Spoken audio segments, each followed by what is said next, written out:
dangling Pizza Hut and TCBY in front of a child in 1990 is basically handing them a crack pipe.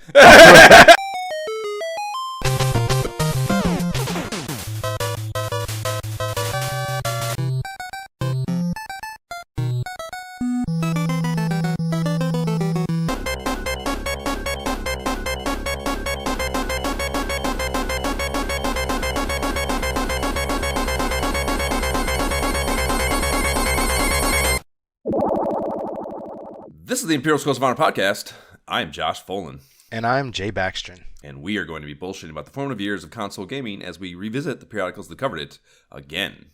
We are rolling hard in our Bigfoot power wheels through GamePro issue 12 in this episode. Power wheels,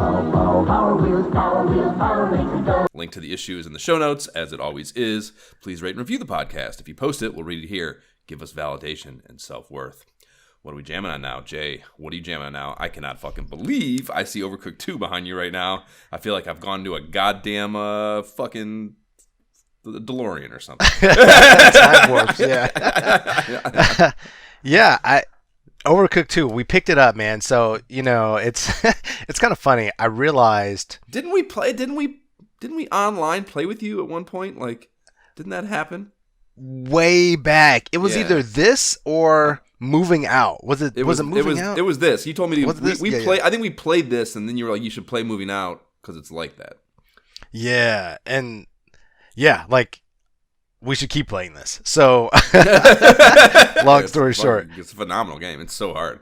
Like it's so great, and so as part of just my realization that oh my gosh, when I looked at my you could do 4 people with the kids. Oh, it's got to be so much fun. It's got to be so much fun.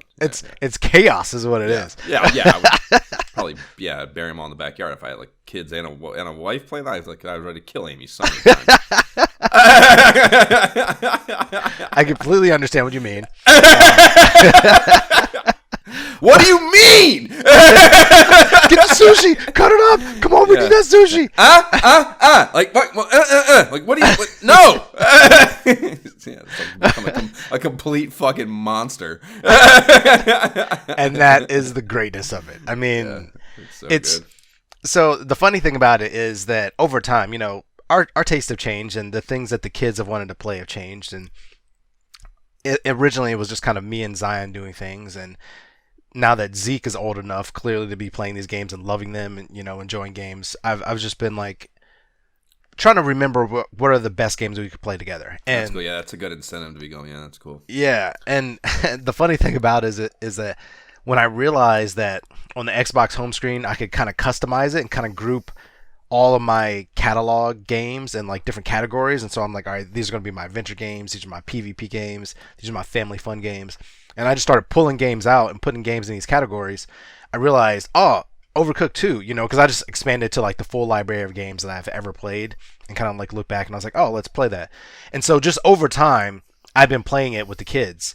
And the funny thing is, when Zeke plays, it's absolute madness because, you know, he's like taking his time and, you know, so it's like low expectations. We're doing like the easier levels that we can on that. And then we got Courtney involved. And she got into it, but then when it gets too stressful, she gets frustrated. You know what I mean? Because you got to like stay coordinated, and so it's become just me and Zion going through. How far are you? Like what? We're on World 6. Like we've gotten like tons of stars. Like we have actually in the last couple of weeks we've gone through, me and her, and unlocked all the special Kevin stages. So you have to like go through certain levels and get like beyond 3 stars. You have to like hit a high point total, like with tips beyond 3 stars. So me and her have been doing that. I don't think we did it. Kevin's the dog, right? Yeah, and so it's like the special ones, and so like it's great because like me and her are like the most locked in and focused. So just the two of us playing, we're coordinating. Like, all right, you do this, you know, like we're able to do it, and like we're failing, and we excel and get it, and unlock the others. But then when we introduce another player, that's when it gets chaotic. But like me and her have just kind of been going through and just focusing and like laser. All right, what's the next stage? Let's do it. Let's take it out. I don't think there was. I mean, some of the latter game like 3 stars. I'd be like, fuck off. Like fuck off with that. No way. Fuck you. There's no way. Yeah, I thank God that I don't have like that.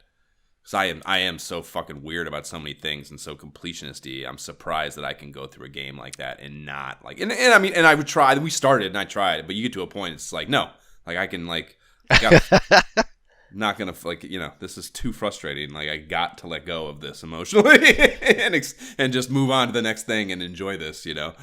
Dude. So you haven't played. You haven't gotten to the end of the game yet, then have you? Not yet, but like it's fun. Oh my god, the last level's so fun. Wait, have you beat it all? You beat it? I did not. Without I on like one star. Okay. Not completion, but yeah, we went through the whole game. Oh my god, dude, we like stopped playing. We like got to it, and we're like, no, fuck off, no, fuck off, and like stopped playing it for months, I think. Yeah. And like just, got a hair up our ass and picked it back up. And, with that like finite goal and really grindstoning it, like we got it done. But, oh, dude, when you first go through, the first time you go through it, it's going to blow your mind. It blows your fucking mind because it is like it's just on a whole new. I mean, think about like by 6, you've already played some tough shit like that. Have you done that? Have you got to the hot air balloon ones yet? Where you oh my gosh, yeah. Oh my god, those are so terrible. I hate those. Yeah. So fucking yeah, you've played some hard shit. Like so, you've experienced pain and suffering by the time you get to this last level, and this last level is like it's not human. It's not. No, you got to be a robot to do this. And get through it. Yeah, it is amazing how, that again, like I was talking about with Gyrus at the thing, like, you would no complaints about the like, biggest fucking, climb the tallest mountain. She's like, oh my god, is the end of that game. Like, let's go, motherfucker. You want to be a game? You want to play games? Let's play a fucking game, motherfucker. Yeah, nice. That makes me excited to hear because it's been. Yeah. I feel like it's been that way unlocking the Kevin levels because we struggled kind of like you said and we just stopped playing because it would be like 3 or 4 of us trying it and just like we just stopped playing for a while. But then like just me and Zion picked it up later. Yeah, and we would just be able locked in just because just the two of us, and. So yeah, I can totally see that. Just the grind of like some of these levels, like 3 stars will be like 700 points, and like, but what you have to get is like 1100, and I'm like, what? And we just kept getting like 1076. Like, what do we have? Like, what else can we optimize? And we're like, all right, what if we try this? And yep. And no, yeah, that's what. Yeah, I love that about it. That like, yeah, like designing systems and like. That kind of real-time problem solving is, I fucking love that shit. So, yeah, it's such a good game. It's so good. Wait, so if you beat that and I'm assuming you did not beat Moving Out, huh? No, I told you, Moving Out was too sloppy. I hated how... Oh, yeah? It was too... You could not be precise. Like, it was designed to prohibit you from being precise, Like, Overcooked is chaos, but the control... set or whatever can be mastered and can be executed flawlessly if you execute it flawlessly. Yeah. Moving Out is just a shit show. Like it's that loose, I mean, I guess eventually you could everything is a finite set of code, so you can get to the optimal play. But Moving Out is designed to be so much sloppier that like even like you complete those levels and like you get all the shit in the truck and it's like everything's like it's all bouncing around gets in and it's like it's like even succeeding in that game didn't make me feel good because of how disorganized it was, So like we played the shit out of that for a while and I enjoyed it, but yeah, ultimately I couldn't it did not nearly land as effectively and enjoyably as Overcooked did. Yeah, Overcooked 2 definitely a jam. Definitely continuing to play that. I might go play some more this afternoon. Who knows? Word. Yeah. After that, man. Funny enough, I've been playing a lot of Dig Dug. Like the original. Off that mat, you got to download that thing. They were talking about on Cheap Ass Gamer this week. They were talking about. There was a Pac-Man something or other that dropped on Game Pass, and they were talking about it. And it's like I guess you unlock it's like every Pac-Man game ever, basically, and you unlock the different ones as you hit achievement fucking tiers in the ones that, whatever. And it's like, I guess it's like some level of chronological progression, through the years of the releases and yada, yada, yada. And they were talking about it. And I was thinking maybe perhaps that's what you had downloaded when your parents were home. And I was thinking about no, but that sounds exciting. I'd heard rumors about an amazing new Pac-Man jam dropping. I bet, was it Pac-Land that you really like? That's the one you really like? Yeah. I bet that's in there. They like every game's in there, I guess. It's like a lot of, they were saying there's a lot of obscure shit that's like, they're not even good games. Yada, but they're like, everything. If Pac-Mania, I think it's Pac-Mania. If that's in there, I bet give me some. They were talking about it like, it was an exhaustive list, I think, of Pac-Man titles that you can unlock in it. So, dude, yeah, it's on Game Pass. So count me in. If you're the kind of player that has Game Pass and plays on caveman video game machines, you can get that on there. Oh my gosh. If you're the type of person that wants exciting value like this, yes. If you're in retro things, yes, get that. But yeah, man, a lot of Dig Dug. It's been funny. So I downloaded this as a part of that pack when my parents were here, and I forgot, but then I went through and was like, oh yeah, let me download original Dig Dug, and I'm playing it, and my daughter is sitting there like, this music is like, this should be the soundtrack of life. Like, this should be required world anthem. And I was just like, what? Like, she loves the music that much. And I just found myself playing it over and over and over. And I didn't really expect that to happen. And then I just looked up and I looked down at my watch, really, and it said, it's been an hour. I've just been jamming on this game. And it's right there with Frogger, man. I'll play that fucking cabinet if I see it out in the wild every time. I'll play it every time. It's so good. Yeah. What can I say? It's Dig Dug. What else is there to say about that? Yeah, it's getting the nailing the rock falling mechanic. Yeah, and like really getting doing a long climb up from the bottom and getting a bunch of them following you, and then fucking going underneath that rock and darting off. That's so satisfying. Exactly. Always the goal. Every time. Always the goal. Like, how can I smash these mofos? Yeah, that's a great game. But yeah, man, after that, outside of just some Halo Infinite PvP as usual, a lot of ESO I've been getting down on. Like, it's one of those things that I'm still playing through Elden Ring, haven't beat it yet, but there's so many times that I just hit walls in that game, and because I didn't play that game immediately when everybody else did, like, all my friends who were playing it, who were always like, yeah, hit me up if you need help, that I could just like message and we could like beat a boss together or something. Even though I've gotten super strong to where I can like smash a lot of bosses I didn't expect to on my own, now I can't really call on help. I can just kind of ask for random people, and I can't really always get that. And so I just don't want to butt my head into the wall all the time. So I just end up like, all right, I'm stuck on a part right now. It's just, I guess I'm not playing that for a while. So I'm back into ESO, and I'm sucked back in for many reasons, as usual. I mean, clearly I played this game for, 7 years now. I don't know. I played it hard for like 3 years and kind of like vet trials for another year and a half after that, and just didn't really play it for a while. Been spotty picking it up every now and then. But with all the new content that's out, and the way that you can really customize different builds and have them at the ready, like, it's something that you could do on PC a long time ago. Could never do it on any of the actual consoles. And being able to do that, and not just that, but like, you had to be really hardcore as a magical person. You had to be Magicka focused. Like, you couldn't wear any stamina sets. You couldn't use a hammer or a mace or anything like that. It had to be a staff. Like, that's all you could do.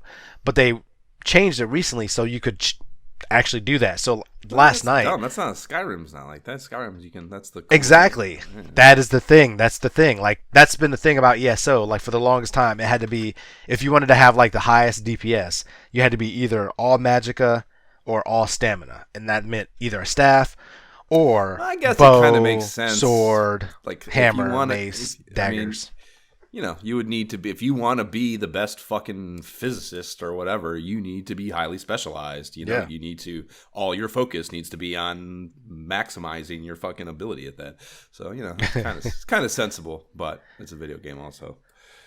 Yeah, I mean, it made a lot of sense. And for a while, like years ago, not for a while, definitely years ago, I had, one of the highest DPS around. I was, it was great to kind of carry that around.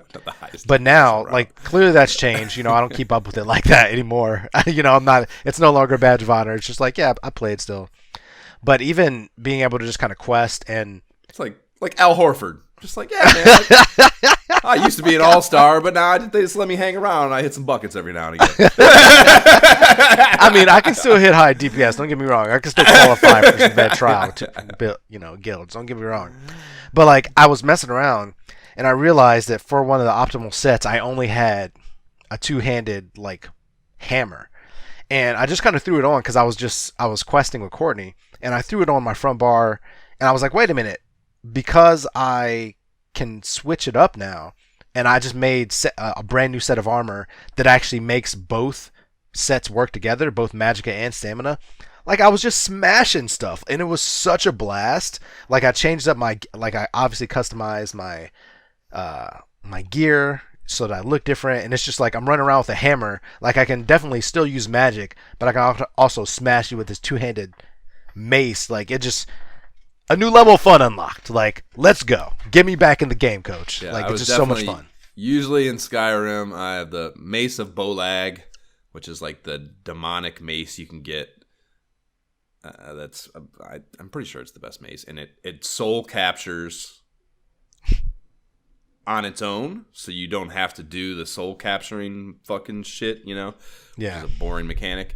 So you can always keep your soul shit stocked. And then, yeah, one hand of magic. So that's usually how I always rolled. So, yeah, that would have been yet another reason I would have been not fucking into ESO, probably. I mean, but that's the way it is, honestly, in Elden Ring. Like, in my left hand, I have my staff, which is my main damage causer. But I also have this amazing freaking sword. So that if you come close, like it does, it actually also scales off my intelligence also. So that's actually the way I play there. So the fact that you can do that now in ESO with all of its massive customization elsewhere in the way that, you really build the rest of your player around you and the way you want to play. And the fact you can now change it on the fly with these different armory sets, so I can, have fun in the open world with a fun, like, that exact hammer build, and then just switch it up and do my highest double staff build to jump into vet trial. It's just, is that exactly what I've always wanted to be able to do in that game. So it makes it fun and keeps it fresh. So I'm back in the game. A lot of our people from back in our old guild are playing again in like a new guild. So, you can't argue with friends playing together and like bullshit and smashing in Tamriel. I am thrilled to hear that you've unlocked the Promised Land. makes me all warm and fuzzy. It was great. Get in there. I mean, you love Skyrim. I just don't understand. I think you love it now. I think because you love Skyrim so much, I honestly think if you jumped in this, you would just like, especially like if you're running with cool people and shit, you'd be like, this is fun as fuck. Like, why would I not want to do this? You're probably right. I probably would like it. Don't fight it. Come to the dark side. Man, I don't even know that thing. I don't even know what would happen if I turned that thing on. You have it. You have this amazing technology at your fingertips, Josh. Yeah. But yeah, other than that, not a lot of gaming. What about you? Clearly, the new Walkabout that dropped, you've already found all the balls on. Like, why am I not surprised? My first time through, I found all the balls the first time through. Why am I not? How long did that round take you? I played that first one. Well, I recorded it, and fucking Facebook it cut it off 22 minutes in for some no particular reason. So I don't know the exact time, but I would guess maybe 40 minutes, which is about when I did. Okay. I recorded the full Sweetopia first run, and I think I'm missing one ball. I think I only found 17 in that case. Whatever the case, though, I was looking for balls the whole time. And kind of just taking it all in, and that one was about 40 minutes too. So I guess that's about the par for the course, Jay, for that kind of activity. Nice. It's great, dude. It's in line with they had the Lost Cities theming that they've done, which is like Babylon and Shangri-La were the first two, and this is another kind of one of those. It's like cities that are like mythical cities that are Cities of Lore. And yeah, so this one is, think Incan Ruins, which makes me think of Congo, the movie Congo. Fun fact. Like, I don't really have a reason for that. I mean, the reason is obviously that it's set in the Congo and there's Incan ruins and shit they're going through. But I don't know why. Like, there's a lot of other things that involve that setting as well. I don't know why Congo's the one that comes to mind. Congo is the first movie I ever went and saw in a theater, like, without parental accompaniment, I guess, is the best way to put it, like as a teenager, so maybe that's why it's significant to me. But was Congo Incan ruins? Yeah, they're in South America and they're like fucking looking like, I do diamond. not remember. I remember the name of that movie. I don't remember it. Like, they were the killer apes. It's got what's that guy's name? Tim something or other. He's a great character. I think he just died recently, actually. But yeah, they're like there's one team. There's a team of scientists that go there for this, corporation, and then they lose contact with them.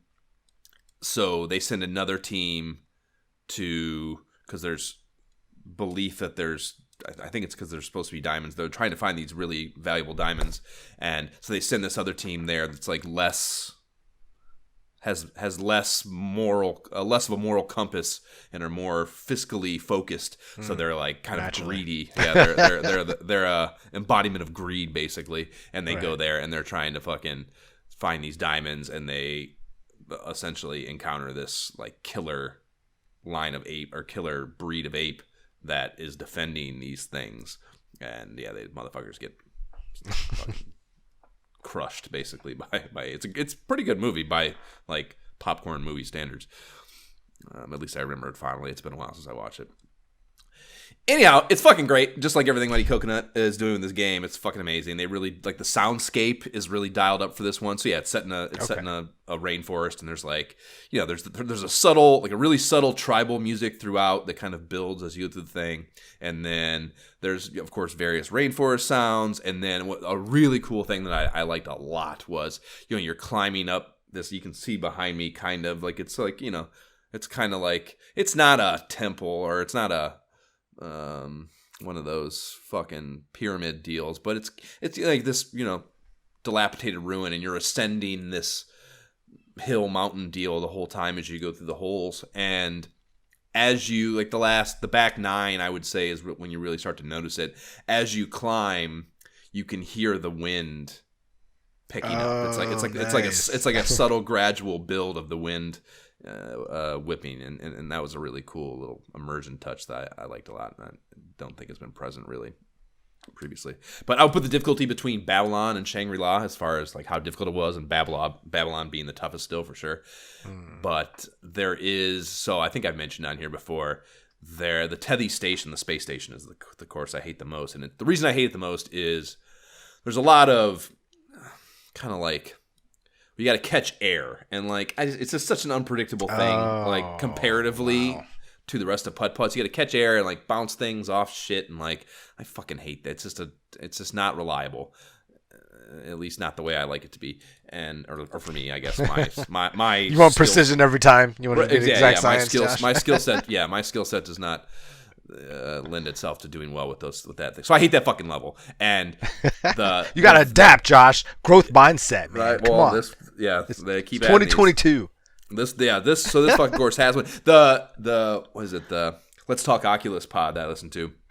They talked about it before I was able to download it, and on Wednesday I think they dropped that, because the course came out on Thursday. Whatever the case, they were talking about, and they mentioned there were Tethys Station vibes in the course, and I was like, what the hell is that? Because I've actually joked with them on Twitter and shit about how Tethys Station, they did like a poll of what the best courses were and shit, and we were talking mad shit about the Tethys Station. But so yeah, they mentioned that again in the pod, and I was like, oh fuck, that's not good to hear. And then I play through it, and hole 12 is like, I was like, this is it. This is the fucking Tethys Station fucking hole for sure. You gotta like bounce the ball off this little small target, like a over top. There's like a, I don't know. You start up on one ledge. There's like a ledge down below with all these fucking obstructions and shit, and then another ledge, an elevated ledge on the other side of that where the pin is. And the optimal thing to do is bounce it off this little target in the mess of shit down below and skip all that and just bounce it onto the other platform on the other side of the pit, basically. And it's not a big fucking thing at all. And yeah, like the second I got there, I was like, fuck. And I sure enough, man, I stroked out on that hole. So I think 8 strokes was the limit on that one. So I stroked out, and that pissed me off, of course, but I still dropped an even par on my full 18. So even with the stroke out, I did pretty well. And there were a couple others that had some bounces too, not nearly as precise and frustrating as that one. But yeah, like if you don't make that bounce, it's a shit show down there. Like you gotta it was so bad, dude. It took me like 5 or 6 hits just to like get it over up onto the hill where you could then take an actual shot. Yeah, it was fucking very frustrating, but cool. Yeah, I recorded that. The recording function cut it off at 22, like I said, but that's on our socials if you have some weird inclination to watch screen cap of me playing putt-putt. And then the other thing I started playing, I downloaded this game called Area Man Lives. And where was the recommendation? I never heard of that one. Yeah, I know. I think it's an Oculus original, a VR original for sure. Because yeah, it's VR when it's done right, when they really embrace what that technology allows you to do in a video game. It is just so fucking next level and so far ahead of these machines, dude. It's like it is just VR developers are playing chess. And all these Neanderthal flat screen developers are playing fucking tiddlywinks, dude. Game. Here we go. Okay. This game incorporates the player's voice in likely the best way I've seen yet. So I mentioned we talked about that Wizard game that was cool, that you had some voice commands and stuff that were really interesting. This one, you are a radio DJ, and it's like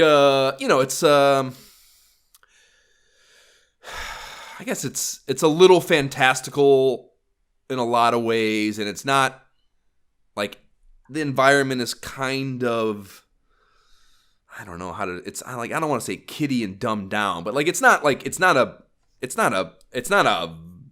DJ simulation really, but you are essentially in a DJ room, DJ booth, right? And you have your microphone, you have a table, you have all these little cartridges that are the recordings of commercials and news broadcasts and all these things you got to pop when you're instructed to by your producer on the other side of this little window that he talks to you through. And there's records, you got to get a turntable, you got to put the records on and play the records when appropriate. And then there's other stuff in the room you got to interact with too. Some time-killing things, like there's like pencils stuck all on the ceiling, so you can throw pencils at the ceiling, and there's all these so random. It's so weird and quirky. But again, the voice thing. So it's like you're on the radio. So there's like the game starts and it's like the worst thing. I don't know. Like I listen to a lot of fucking Bill's Talk Radio and they say it on there all the time. It must be like Radio 101. The first thing they say to you when you get into radio school or whatever the fuck it is, wherever you get taught to do radio, like silence is the worst thing in the universe. Like, talk, say fucking something. Like, do not let dead air happen. That's the worst possible thing. No matter what it is, just say something. So like the game starts and it's like they don't give you any. Like, there's no warm up, or it's just like, go! And it's like, fucking, like, say this shit and, like, do this thing, and, like, you gotta do all the. So it's like this multitasking situation where you have to talk and, like, stay on task verbally, and you gotta do all the little chores and shit, and there's, like, little, the things you gotta do. They gotta record this new thing, so, like, when a record's playing, you'll have to, like, you have to record this new commercial that they have the script for. You got to record that so you can play it later, and like all these little multitasking things that you got to do that are and again it's all voice driven. And then you got to like people call in. You got to take calls, and like it's fucking crazy. It's fucking crazy how well the voice recognition works. The moment-to-moment conversations with your producer, with the callers, like so the whole premise of the game is this is the area man.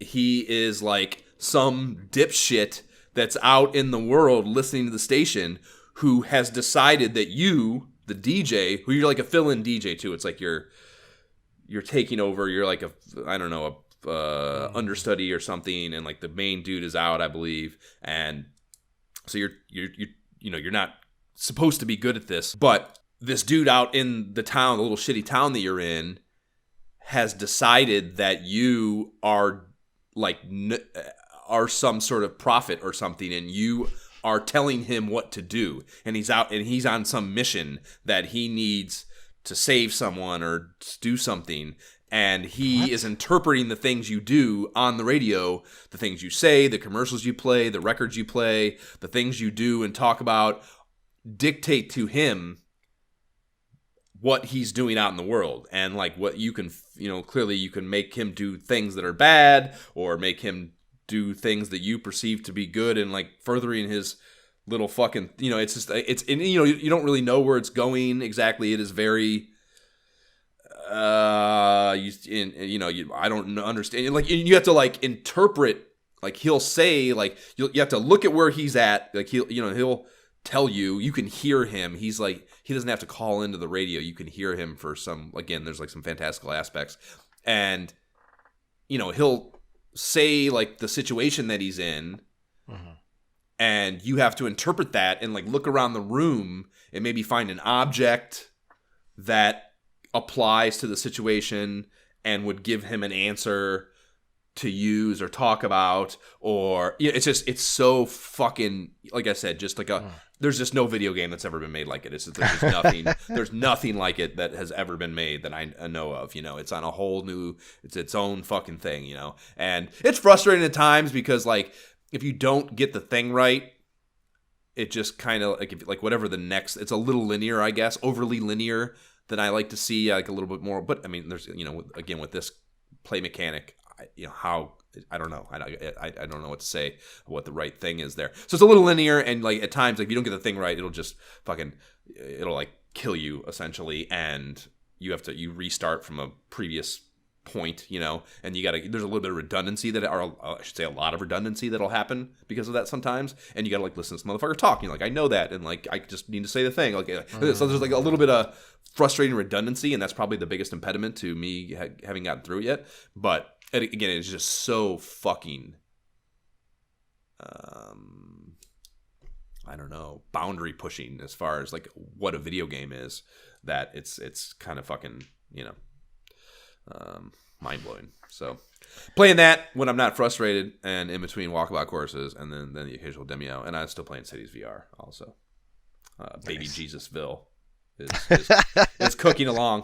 I believe just not last I played, I believe I started installing bus lines, and population eclipsed 4 digits, I believe is where I'm at on that. So yeah, it's great. That's really good too, dude. Like you got to get that. That's fucking a great game. Nice. Okay, let's talk about GamePro.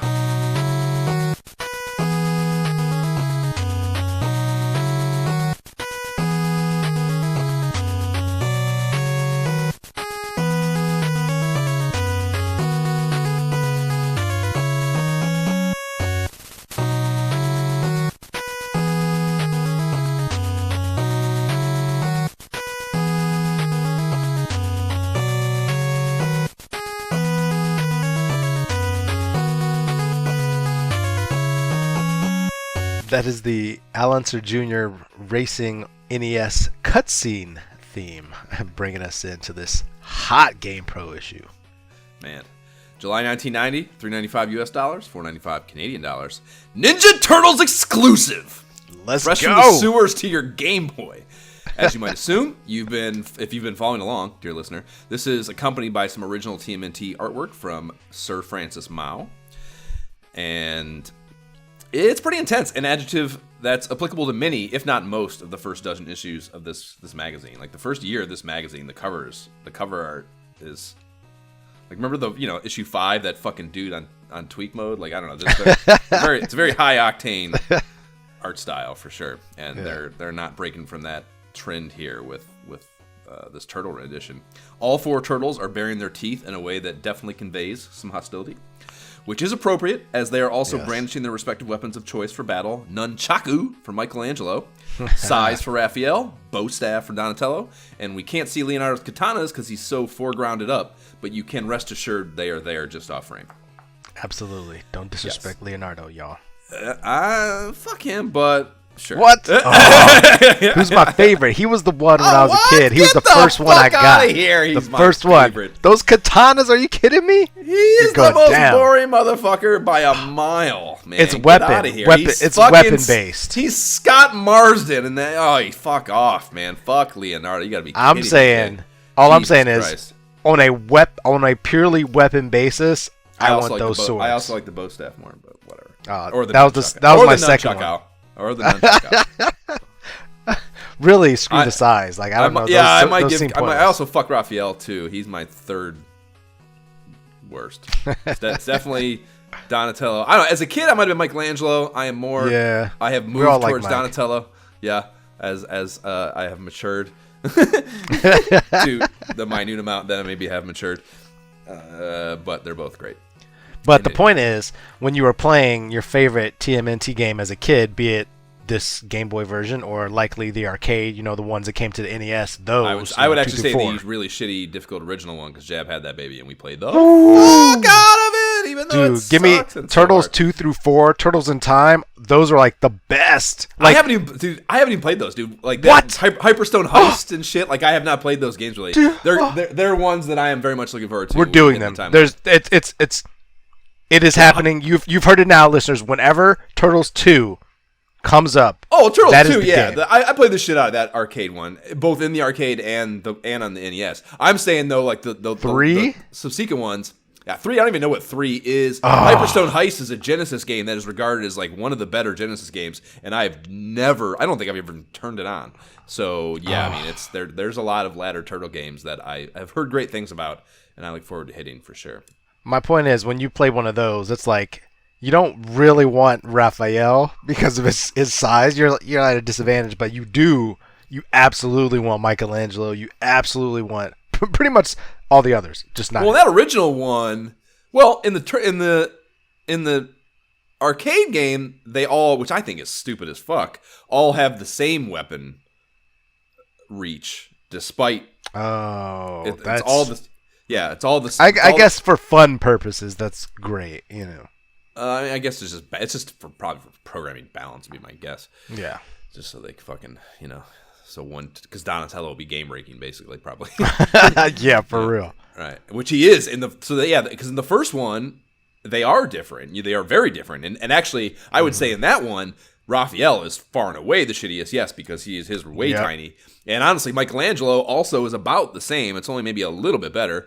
Then obviously the katanas are much longer, but the bow staff, I mean, that trick where you can kill fucking Bebop on the top of the steps without even going down that's all Donatello, So yeah, the bow staff it's slower, so they do try to balance it a little bit, but obviously reach is more important than attack speed, especially in that game.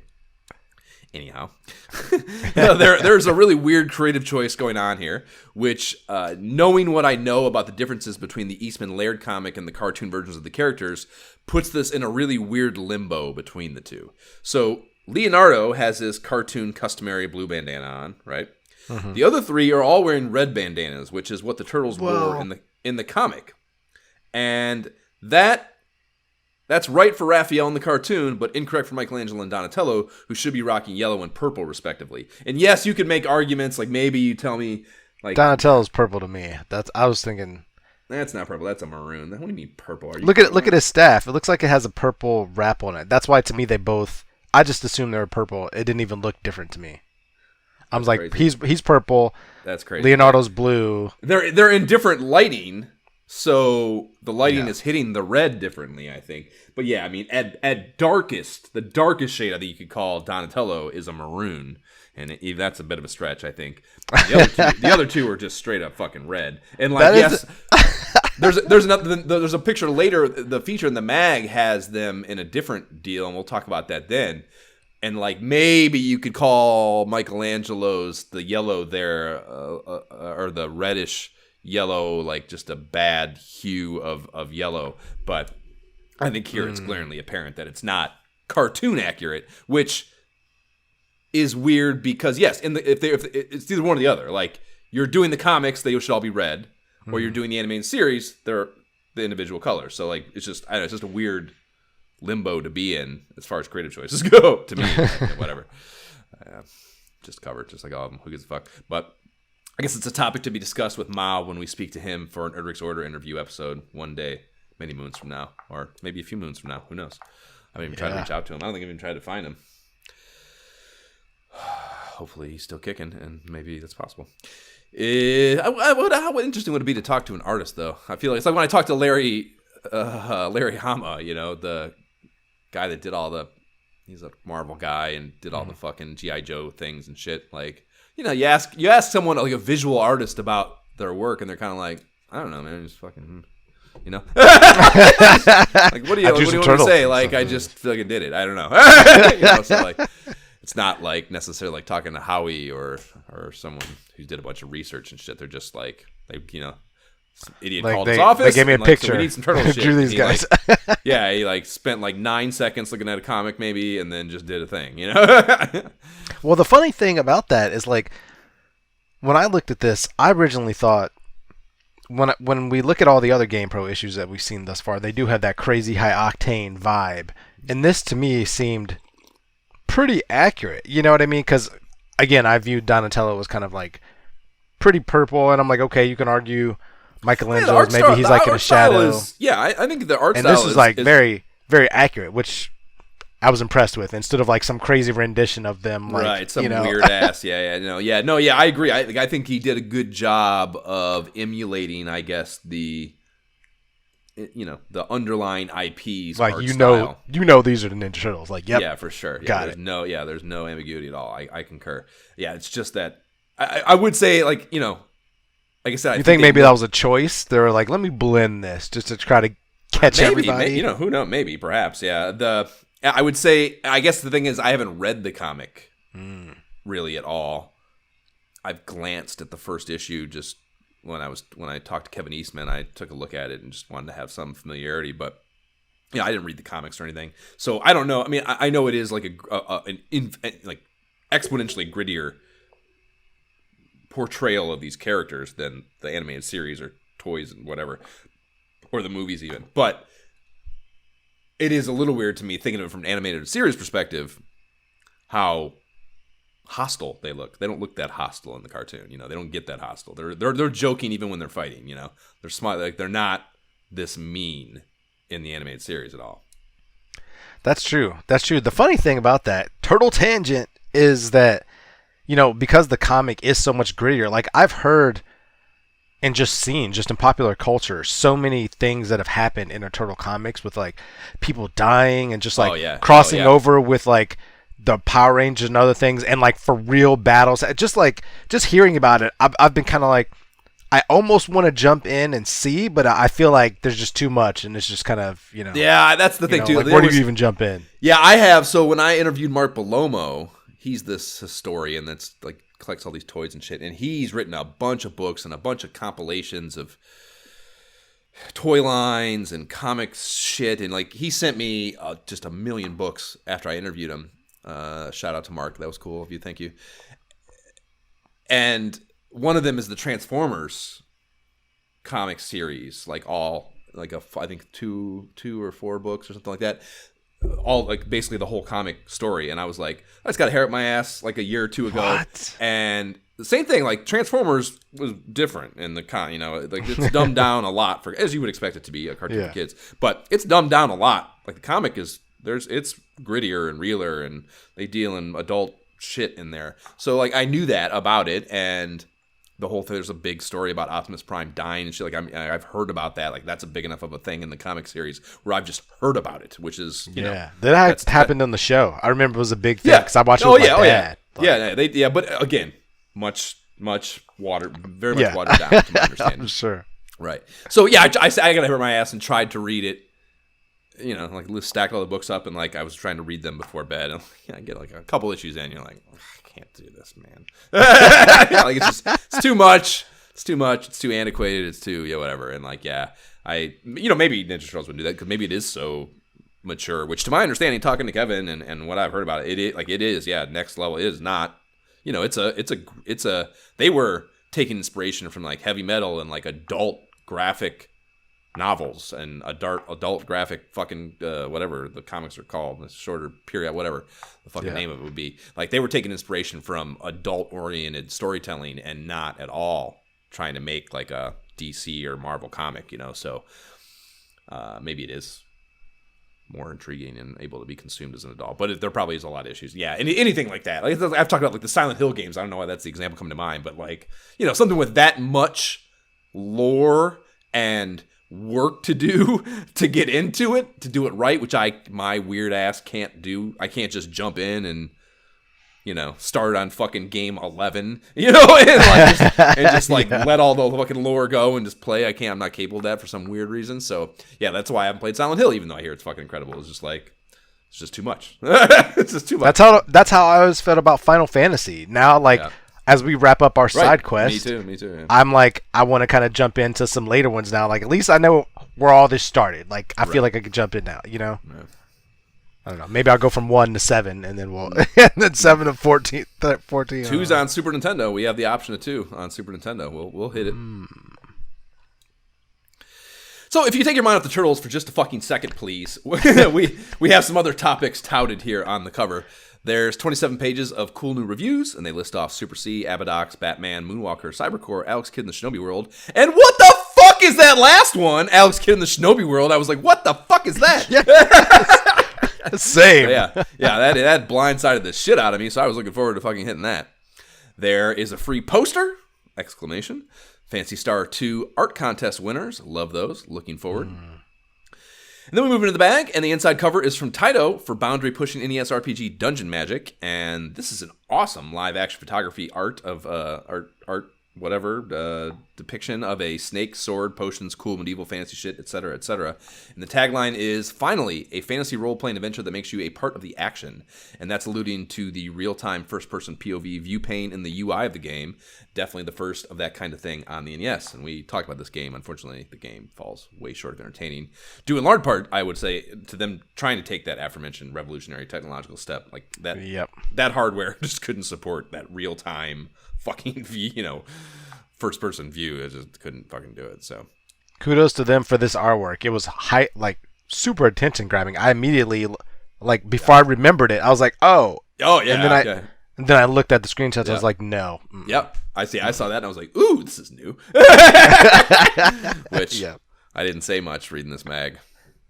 Great marketing. Yeah. So after that, we have Hudson Soft's two-banger for Zezzy's Kaka getting us to the TOC, and that's still afflicted with the usual cropped artwork. A new Hudson ad for a game I'd never heard of. Mendel Place is the bottom bun on the TOC burger here, and that came out around Christmas of '89, so it's been out for a while, but we have not seen it. So the copy touts nonstop thrills and the hottest graphics around. So hold on to your oh shit bars, gamers. Here we go. The illustration artwork is very anime-y, which normally isn't my bag, but I kind of dig this. It's edgy, and that's actually what's behind me right now, which is why I put it there. It's kind of cool. And I had to dig it up in the interwebs. It's not an old Jab's Final Fantasy cart library, but I did fire this up. Did you play it, Jay? I did play it, man. It's so wacky and unique. It's like a flipboard game with enemies, I'm assuming you naturally played it too. Yeah, I played it. I don't know, man. It's like my takeaway, and I posted something from this, some of the artwork, and maybe a screenshot or some shit. And this one sparked some people, some conversation. And I was taken aback by there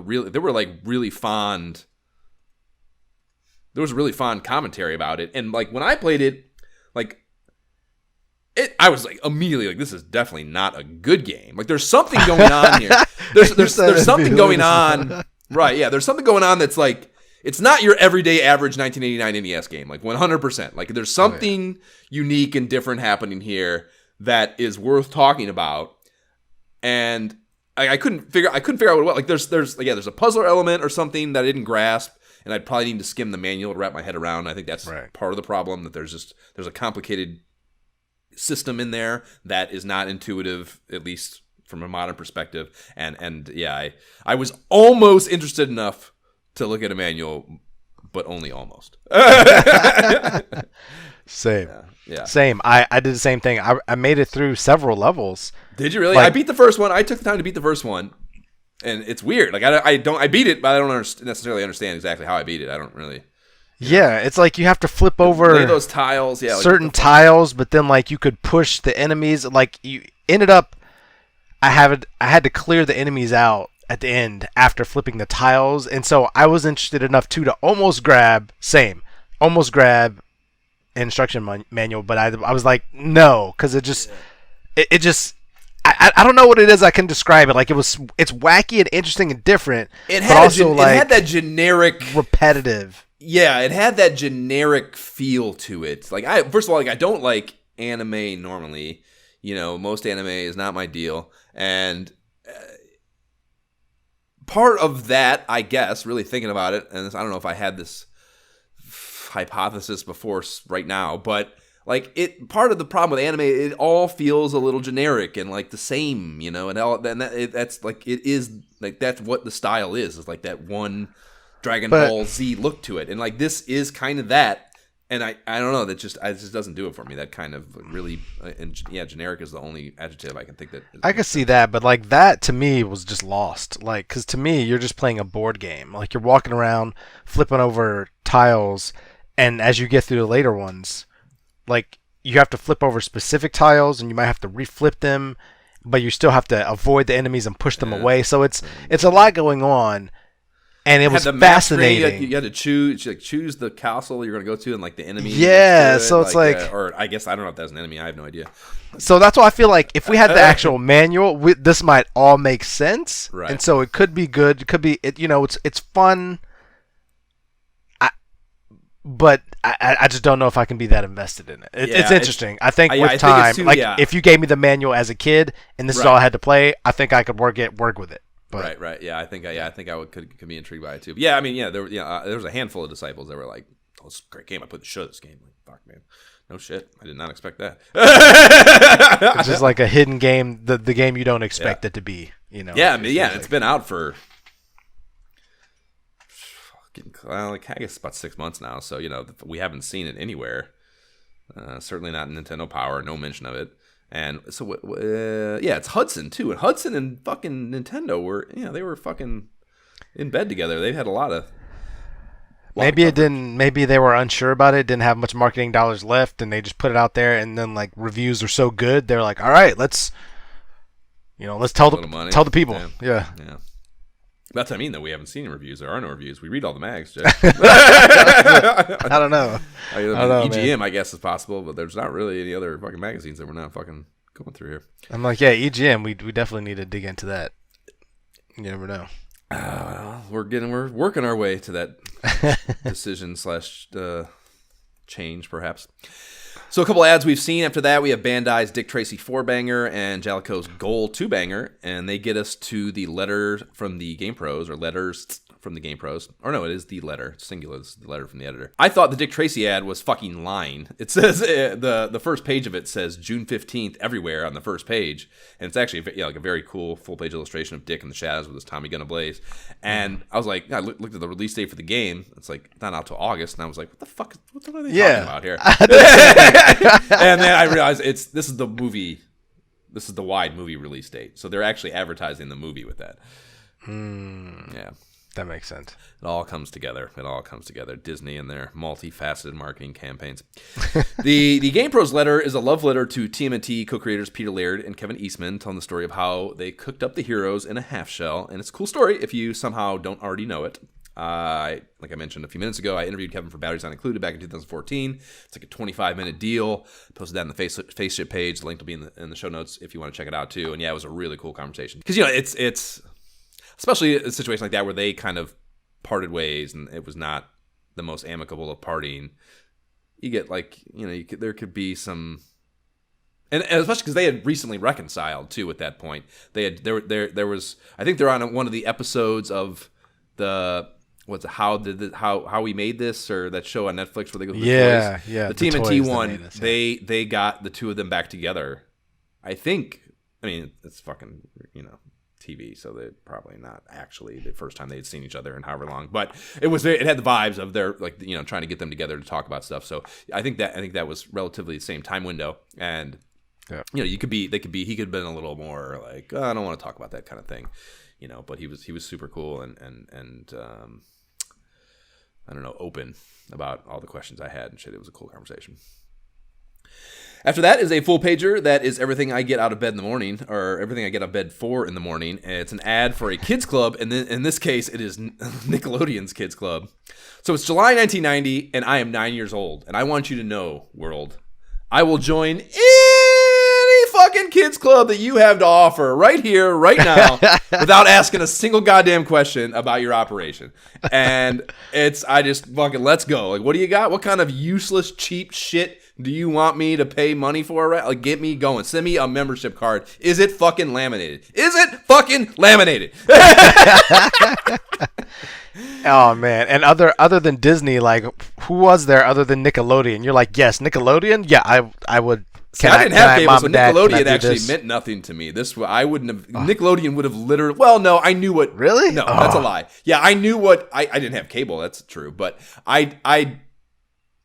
You Can't Do That on Television was a show that still was something I had seen. The sliming shit, I want more of this. Give me more of this. Yes, So yeah, that was absolutely something I was aware of and somehow caught at other houses. But yeah, I didn't have a day-to-day exposure to it as a kid. So the actual brand wasn't necessarily something that would have maybe really set me off the rails. But kids club.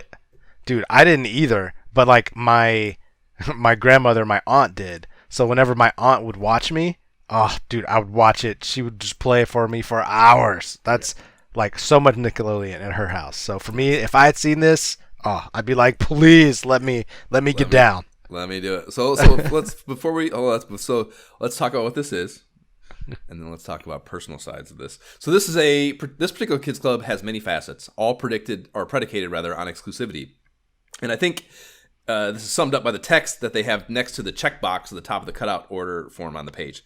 And it reads exactly, yes, I want to be a member of the Nick Club for a year and get 12 free issues of Nickelodeon magazine plus the money-saving Nick Club card for just $9.95. So yes, you pay $9.95 for the membership card, but the magazine is free. It's free. But then you save money when you spend more money on our shitty merch and or buy things from our affiliates. It's an unreal racket if you think about it.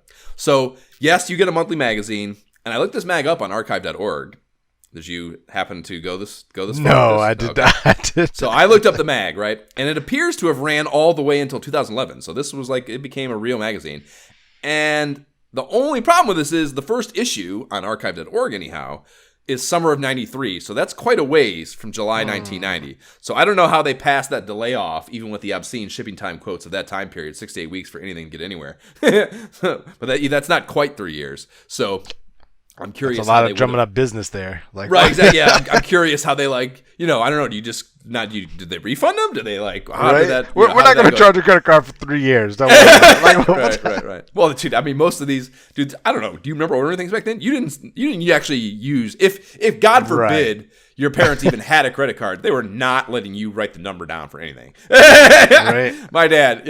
I've told the story on here. My dad still wouldn't put his fucking number, his credit card number into Amazon 7 years ago. He was making Jab pay for things on his card and just give him cash.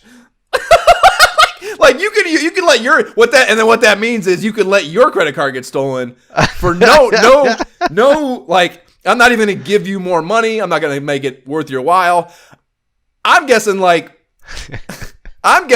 a thing is $42.73, I can picture Mad Mike flipping off $42 from a fucking money clip, slapping it down on the table and be like, there's your fucking dough, and not even giving him the 73 cents or the extra dollar to cover it.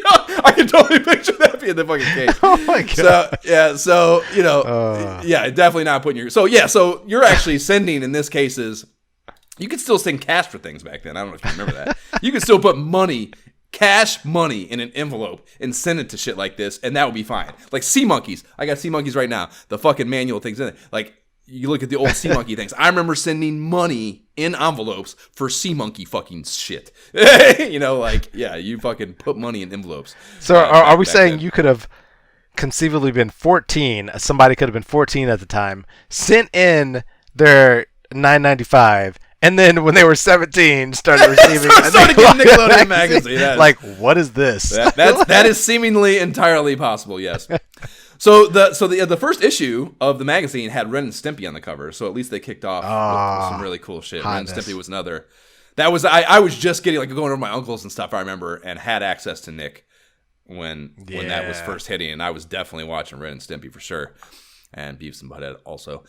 So the link to that first issue is in the show notes if you want to take a look at that. It's pretty fucking cool, dude. It's like, I mean, it's a typical kids mag, like sports, cartoons, various pop culture figures, etc. I mean, the first issue had 70 pages, and it wasn't 70 pages of fluff. It was like 70 pages of content. I loved kids mags as a kid. Oh, dude, yeah.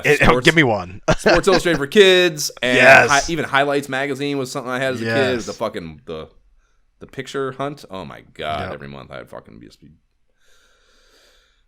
Yeah, way into that. Anyway, plus it comes in the mail. That's incredible. It comes in the mail. It's fucking incredible. It's like a present. Yeah, having a fucking exactly. So the membership card is described as a 3D hologram card that will get you special offers or discounts at Universal Studios Florida, Pizza Hut, and TCBY. And that is just fucking diabolic of them. Dangling Pizza Hut and TCBY in front of a child in 1990 is basically handing them a crack pipe. Yes, anytime Pizza Hut is involved, sign me up, please. I bet there are kids, and I am not exaggerating, I bet there are kids that stole $10. Literally stole $10 from their mom's purse to sign up for this. To get that fucking membership card for some Pizza Hut and TCBY deals. I just can't. Just the idea of it, because it's such a great racket. You can easily rationalize this. Like it's just $10. Like and the magazine's free, a year free magazine. It's a great deal. They are. You know, you think your idiot child brain can't even this is like the greatest deal ever. Like, and it's like, as an adult, it's like we've talked about a million times about like marketing fucking firms and shit, the little the manipulations that they will try to do, and like this is why cigarette makers are advertising to children, because it's fucking it's easy. It's easy. So yeah, this is so manipulative. It's fucking crazy, you know. And like those three brands, like Universal Studios Florida, like it's like, you know, fucking. And there are kids that appeals to, even though they don't live in Florida. Like they want to go to. I want to go to Universal. Like I want to go right now. Yeah, so that is valuable to me, even though I have no access to Universal Studios of Florida. I want it. So therefore, it has value, even though there is no way to actually apply it to my life. Like maybe we'll go on vacation there, and and I'll have the card, and I'll be able to bust it out and be like, guys, guess what? You know, I'm fucking look at me swoop in. You know, I'm thinking of the family fucking financials here. Look at the fucking, look at me help out. Look at me help out the fam. Yeah, that's fucking great. These are just, everything about them is so fucking great. So yes. This raises the question of whether or not you were in any whether or not you were a member of any kids clubs as a child that you can recall, Jay. The only kids club that I can remember. So, darn it. What is the name of it now? It would come on TV. And was it Donato's Kids Club? Donato's a pizza joint? Yeah. Was it called the Donato's Kids Club? I think it was. Like they would give you. I don't think we really had Donato's up in Cleveland. I don't remember seeing Donato's. Oh man, yeah. So it would come on TV, and on your birthday they would send you a free like individual sized pizza. Personal. And your name would like flash on like, you know, January 24th, and it would be like the kids' names or like just the January names, you know, and you're just like, yeah, I'm getting my free thing at the like on a commercial, like just like kids club members, and it was like January birthdays, you know what I mean? And they'd send you a little coupon in the mail for like a free individual pizza to get from Donato. Oh, Donato's Kids Club was the best. I obviously was not a member multiple years, but like when it did happen, it was like the coolest thing. I can't tell you. That's pretty. That's blows my mind. There's so many things about that. I have so many questions. Like, so you know, it's got to be a local channel where a few enough kids that can. Yeah. Oh yeah. It was totally like 4, 6, 10. One of those. Jesus Christ. Yeah, that's crazy. Okay. Well, I remember signing up for the Channel 43 WooAb is what it was called up around my parts. The kids club when I was maybe 7 or 8. WooAb were the network initials. WUAB. Okay. So, yeah. So Channel 43 was one of the shitty local UHF channels that did not have a network affiliate. So if you're old enough, if you're old enough for the dial TVs, you had to turn that top dial to you, and then there were all the little dial with the big numbers that was like smaller clicks. Man! Yeah, wow. those were where the bunk channels were. And we're going way back. Yeah, so like it was 3, 5, and 8 were the VHF channels that had major network affiliates, and then the other 2. We only had 5. We had literally 5 channels. Like, yeah, until I was basically in high school, I had 5 channels, bro. I had 5 antenna received channels, and yeah, it was 3, 5, and 8. It was NBC 3. ABC 5 and CBS 8, and then we had WOIO, channel 19 was the other one, 43 WAB and channel 19 WOIO, and like when Fox started to become a thing, which happened in the 80s. Fox wasn't a thing until like the mid 80s, and like Married with Children shit was what made them pop, and they like while I was still a kid, they affiliated with 19. So 19 got an affiliate that was like something of importance. And then it was funny, like I remember it was like a huge transition in like high school. Fox became an affiliate with channel 8. So CBS got bumped or something, or that's a local decision. So like the local 8 channel, like thought Fox was an upgrade, or I don't know. Yeah, like switched up. Yeah, so yeah, it was like such a this is such a fucking earth-shattering change in your life to have like everything change on your TV channels, Hilarious. But yeah, so yeah, channel 19 WOIO was the other one, and yeah, the 43 was the one that had a lot of the dope ass after school syndicated cartoons. Like Captain Planet was on there, I remember, and fucking what the fuck else would have been playing then? Like fucking just I don't know, a whole shit ton of cartoons on there. And then channel 19 was the one that had Saved by the Bell, so I'll give them some. Okay. They had the shows. They had like Head of the Class, Saved by the Bell, like all those fucking syndicated live shows. action type. Right. Yeah. That kids would still be into. Saved by the Bell, obviously being the best example, but nice. Yeah. So I was a member of that kids club. I remember channel 4. Okay. WooWeb, but probably some others too. But that's the one that stands out to me. WooAb, Donato's. Yeah. Definitely local kids clubs for sure. Definitely membership. Do you remember your membership card? Oh, no, absolutely. Mine was the WooAb one was not laminated. And no hologram either. So WooAb was fucking mailing it in. Whack. On the membership card ship. The mail is next, and their lead off right in made me chuckle. Good choice for an opener. It is Ken Stover of Gainesville. He's an avid Tecmo Bowl fan, so he's all right in my book. And Ken has a marital issue. His wife bought him an NES last Christmas, which he had been pleading for over 2 years, and he loves it. Don't get him wrong. But he's seen the fire that the Sega Genesis and TurboGrafx 16 has to offer, and he doesn't know how to break it to her that he already needs to level up his gaming. And it's great. It's so real. It's so good and so real. Yeah. The GamePros make some tongue-in-cheek suggestions. Buy one and say you won in a raffle, or buy her one as a gift. But they ultimately settle on honesty being the best policy. So they tell her just to come clean about your needs, and that's the right route. But yeah, pretty good opening letter. Again, I don't know, it's relatability, of course, and uniqueness, and not just being one of those ones. It's just like, oh my god, your magazine's fucking great. It's crazy to me too, because this is one of those things that even as we started podcasting together a couple years ago, I had to like really think back in my timeline and remember what happened, because I remember getting a Nintendo, but then and playing all the games that I loved, but at the same time knowing Super Nintendo was coming, and I'm just like, wait a minute, I feel like I definitely played these Super Nintendo games when they came out. So like, when did I ever have a Nintendo? Like the timeline was like screwed up in my mind.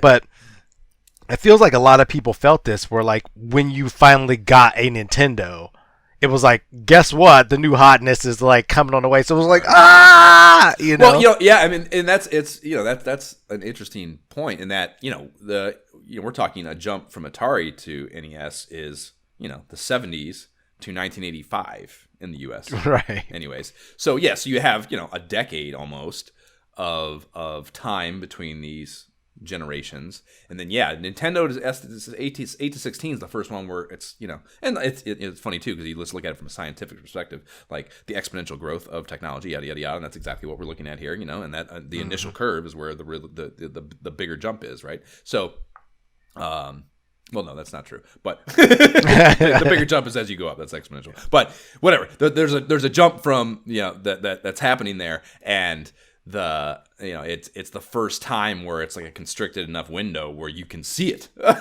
You can see it coming. And also, video games are becoming popular enough where there is worth in that information even being relayed to us.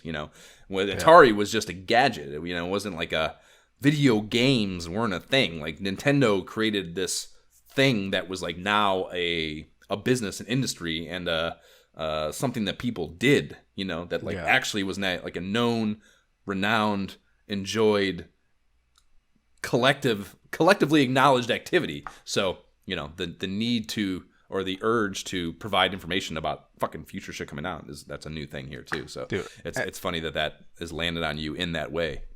I mean, and the fact that at one point, I can't remember what the crazy statistic was, but it was like Nintendo reached like 90-something% market saturation at some point. And it was just like everybody already has one. It was just like, but at that point, like it just took a while for everybody to get one. But they knew. I mean, we've talked about it before, like the overlap of Mario 3 and Super Mario World being developed at the same time. So it was kind of like you knew this was coming when you already just got this brand new hotness that just came, So it was like, I know I'm going to need that, but I love this at the same time. Mom, when can I get that? It's also so funny to me that, I got my Nintendo Lite too. It's not like I was fucking rocking Nintendo forever. Before the 16-bit era hit, I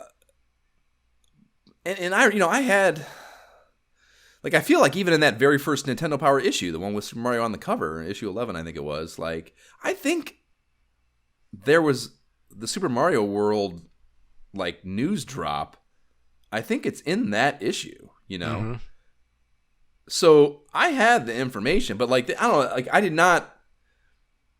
do not remember having, like, the 60, like, that was not there for me. Like, I did not have an understanding or like an anticipation of, or like an excitement about the next. That was not there for me. Like, I did not get it or something. Like, I don't know. I love that. That cracks me up since I did, and I was just like, the colorful, like, Super Famicom. Oh my gosh, I don't have. I just had no. Yeah, like the Genesis hit like blindsided the fuck out of me because my buddy had one, and I was just like. I wish I could remember the moment. But yeah, I just remember being over at his house playing this game, and I was like, oh my god, dude. Like that Necessary Roughness or whatever the fuck it is, hard hit, whatever the fuck that football game, remember? I just being like, oh my god, this is fucking like this is on a whole other thing. It's like arcade quality. Yeah, it's amazing. Actually I might have the first time come to think of it, I might remember it. I think because Jab's aunt. One of his relatives had a Genesis. I remember going over there because I just bought. I remember that's also where I was playing Shadowgate over there too, and I remember they had a Genesis. I remember playing Sonic there, and like, holy fuck, dude, Sonic! Oh my god, that's that. Throw the NES away. That's not even fucking. We're not even talking about the same. These can't come from the same planet. The difference between Sonic and any NES game. So. Actually, maybe that was the first time I ever played. And I do have that memory as a very distinct one. But tough with timelines, like you said. Anyhow, most of the letters, other than that one, are from elderly gamers, 30 and over, representing with the rest of them. So it's like, there was... I think they might have had a call to action for that, where they asked older gamers to write in and talk. So they printed a lot of those here, which was kind of... just an interesting thing, because again, that was just a developing thing at the time. Older gamers being into stuff, so it's interesting to hear those stories. So they're pretty good round of letters this month. Oh yeah, I love that Mike Zito. He was right. There will never be another drought of public interest in video gaming again. Yeah. We have Twitch. I mean, there you go. People watch other people play now. So Grand Proclamation. Yep. Yeah, but that's just like, I don't know. That's like my excitement about fucking the Oculus. Like, if you're into it, like, you try to self perpetuate the excitement to feed feed your shit, So, Data East comes in hot in the middle of the mail with a full pager for Al Unser Jr.'s Turbo Racing, which we heard the track from coming into this segment. And the tagline on this is the world's first 220 mile per hour video game. That's the tagline. And this dropped in March. And it's a phenomenal open wheel racing sim. Like graphics, music, sim aspects, controls, everything is fucking great in this game. But it's an open wheel racing sim, and that bores the shit out of me. Did you jam on this at all? Yeah, I mean it's decent. That's what I can say. I mean, I like that they have arrows that tell you which way that you need to turn, so it kind of just like helps you. But otherwise, it's just kind of an okay racer. Like I'm just kind of meh. Yeah, these forced perspective, again, it's the NES can't do these well, man, and all of them like this are just like. Like to me, like I just didn't. I would love to see, and I hope I'm wrong, like a game that we'll play in the future that I'll enjoy. That's a racing game, because to me, the only game that comes to mind as like a true racer game that I absolutely loved was Top Gear 3000. Like until that comes out in the Super Nintendo era, I just don't know that I've enjoyed another racer. Outside of Pole Position 2 for the Atari 7800, like they're just kind of variations of the same to me. Yep. Oh, for sure. Yeah, I concur. The first one I can think of that. I kind of like that first Rad. I was kind of impressed by the first Rad Racer for being on the NES. I guess I kind of had fun playing that. If I had that again, like that's the situation I could see back then. If I had that game, right? I'd especially back then. Play all sure. through if you could look at it from that context, yeah, for sure. Yeah, but the first one I can think of, like remembering fondly at the time, that's like that behind, going into the thing kind of view, is Road Rash for Genesis, the motorcycle beat 'em up one, which I think I don't know. They're a little clunky now, so I don't know. Maybe one of the latter ones will be. The first one's probably a little. Slow and clunky to really grab you, but I bet by one of them, I bet you'll be like, this is pretty fucking fun, man. Because the bikers have personalities that you have, and you're beating the shit out of each other. The bikes have a pretty good progression tree and stuff, and like that you can like see the fucking rear view mirrors of the bikers come. And the cops, you can get pulled over by the cops. It's like there's like the other bikers talk shit to you as they go. Like it's a pretty fun built out little story world for a racer. So there's enough going on around the simple mechanic of the racing that you can only have so much nuance with a D-pad and a 16 or 8, even of course 8-bit processor. There's only so much. Like racing is about nuance. Like the interesting, like the mechanic of racing to be interesting needs to have like really, really minute nuance, because you're obviously the turns need to be you can't, like the thing is with these old racers, like I said this with Rad Racer, you can kind of learn to like every turn is the same. You learn to like how far and where on the D-pad do I push on every turn, and like you're just trying to replicate that because every turn is the same, because there's not that much variance to it, when obviously you get more variance and then it becomes more difficult, more interesting. So, but are you interested in racers nowadays, like current racing games? No. I know you haven't really messed with Forza and stuff. No, yeah, I mean, the classics. Yeah, I don't. Yeah, it's just not. I don't know. All right. Milton Bradley throws a couple full pagers at us after that, and then the first is for recent ISOH game ep alum Captain Skyhawk. Hit him high with Captain Skyhawk. Take the flight out of your life with the ultimate air combat game. And I want to ask you, Jay, was Captain Skyhawk the flight of your life? Josh. Absolutely not. Next game. Yeah. Okay, fair. So this is a, marketing campaign, as the second ad headline is Hit 'em Low with Cabal. Get down and dirty in the toughest war game around. So they're themed. The two ads are themed together. Hit 'em high, hit 'em low. And this second game, this is a new one that hit in June and is a land-based military op of some kind. And they round out the marketing campaign there with the Milton Bradley logo in the bottom right, and yet another tagline, no games hit harder. So it's, spent a lot of time on this one. Spent a lot of time on this campaign. So yeah, so Cabal, or Cabal, whatever the fuck is, however you, Cabal, I guess. Cabal, what it is. Yeah. Never played it before, or even heard of it. What about you? I don't think I'd ever heard of it before. Like, it sounds familiar, but I no affinity. Like, when I picked it up, I definitely do not ever remember playing it. Yeah, no, me either. And I did that. And I spotted Rare did the programming in the opening legalese card, and I'm a fucking fan. So, that right there, you're like, okay, I'm listening. Just like with Captain Skyhawk, like, okay, what do you got? Like, I know you guys do good work. Show me what you got. And so, you go from that. The title and high score pixel art screens are fucking amazing. Yeah. Like that crimson red sky and jungle silhouette, and the skull animation over blue fire. And then you cut to the grenade bullet dog tag background on the high score list. Like, Rare was already doing... Like, they were so good at video game programming already in 1990, Like, so far ahead, again, kind of go back to that fucking analogy I had and what we're jamming. Like, they were fucking playing chess, and a lot of these fucking other... Irem was playing fucking Tiddlywinks, Like, they're so fucking good. And, yeah, man, this game is fucking nuts. Like, Rare is crazy, dude. Rare is fucking crazy. Like, those guys, they were crazy as fuck. This... Like... I know we both landed on no blessing for Captain Skyhawk, but I think we both admitted at the time it was experimental and crazy as fuck, and this is absolutely the same. Like, Milton Bradley must have just been like, when they contracted Rare for these two games, they must have just been like, I don't know if, Rare had the fucking clout to demand this. We're like, you're not telling me shit. Like, you're gonna give me money, and 3 months from now, I'm gonna come back and I'm gonna give you a game, and fuck you. Or that's it. It's going to be the hottest, and that is what it is. Right, yeah. They must have had that level of creative control in this because, yeah, they this game is, I don't even know, there's nothing else like it in the system I've ever, this is crazy. You're a soldier on foot, and you start just behind a wall fortification across most of the horizontal width of the screen, at the bottom there. And at first, you have just grenades, but you can get a gun and other weapons and pickups and shit as you kill things. But you play from behind the wall. You don't ever go past it until you're going to the next stage. It's just like a cutscene animation almost. And the wall is slowly shot down by the soldiers and tanks that are out beyond it. So you gradually lose your cover, right?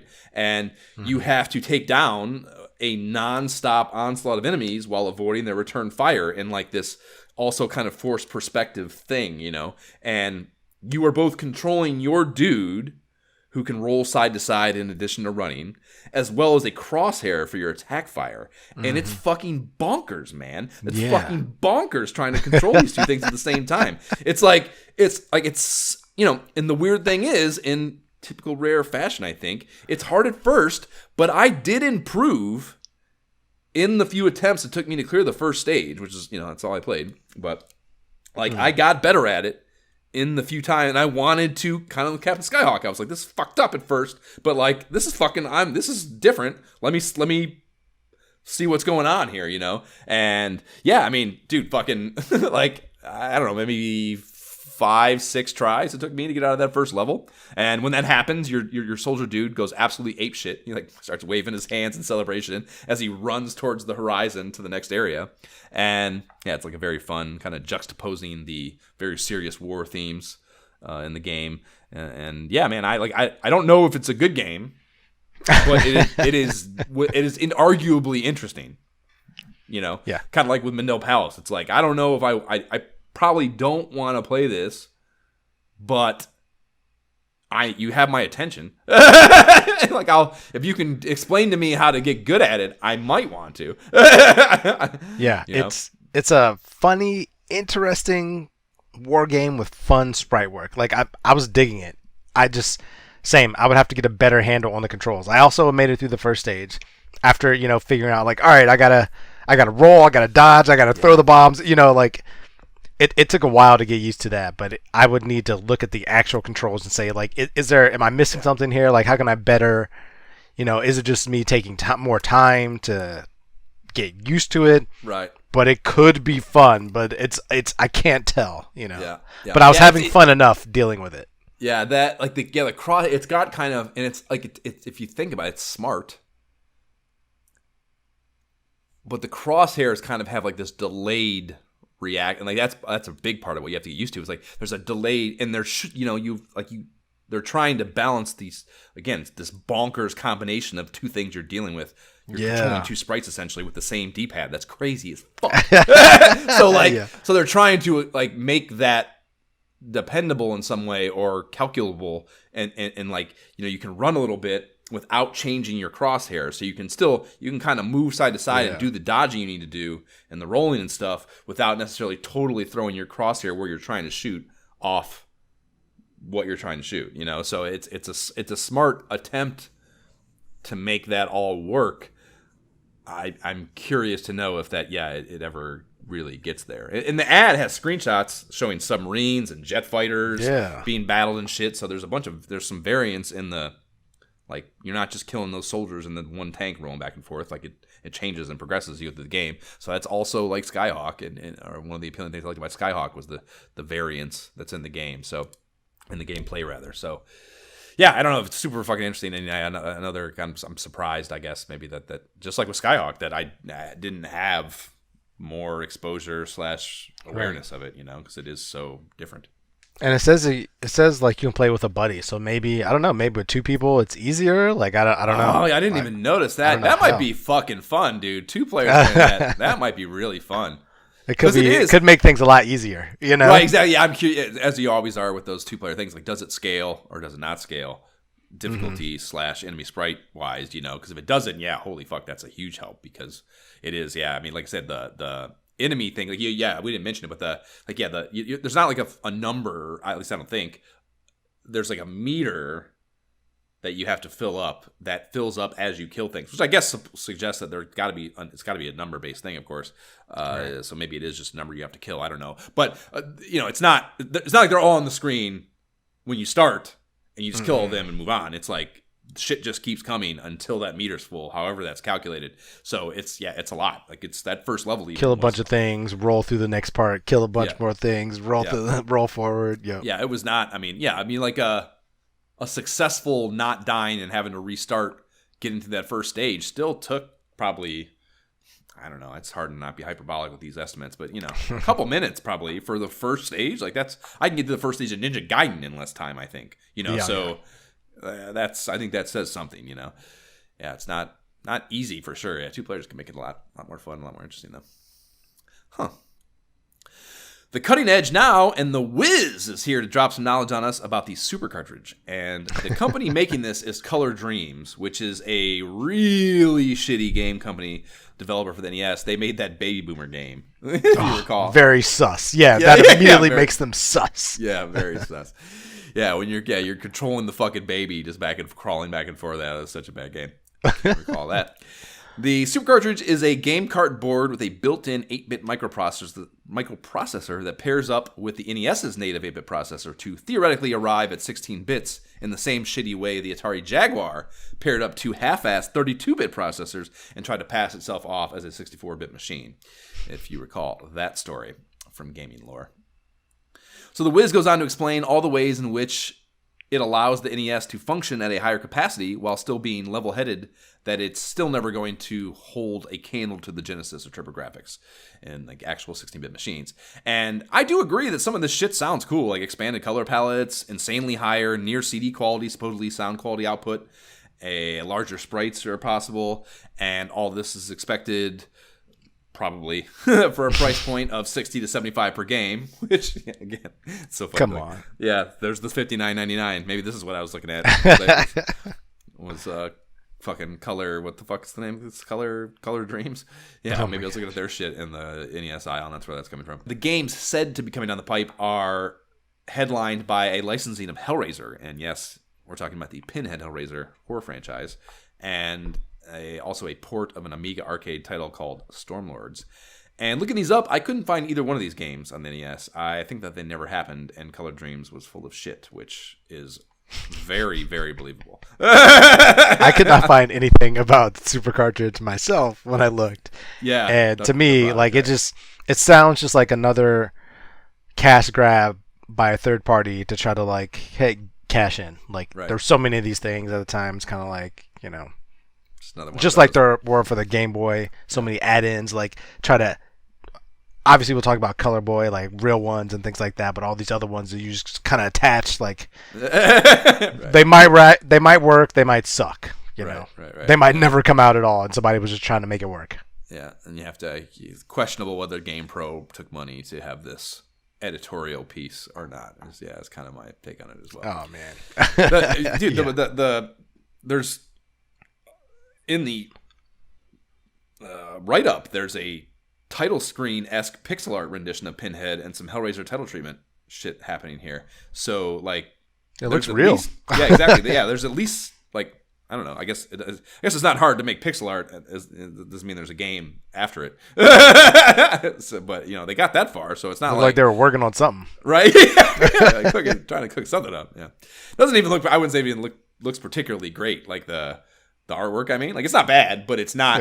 Yeah. Batman definitely has slicker pixel art in it, and like if the whole pitch of this is that it like changes the game on your NES, like I don't see that there in that artwork. So. To me, I would have to know, like, and maybe I just misread it, but the way I took this is it's almost like one of those, I think it's like a Game Boy attachment where you, like, stick it in your Nintendo, you stick your game in, and it just, like, enhances it. So I read this whole... These are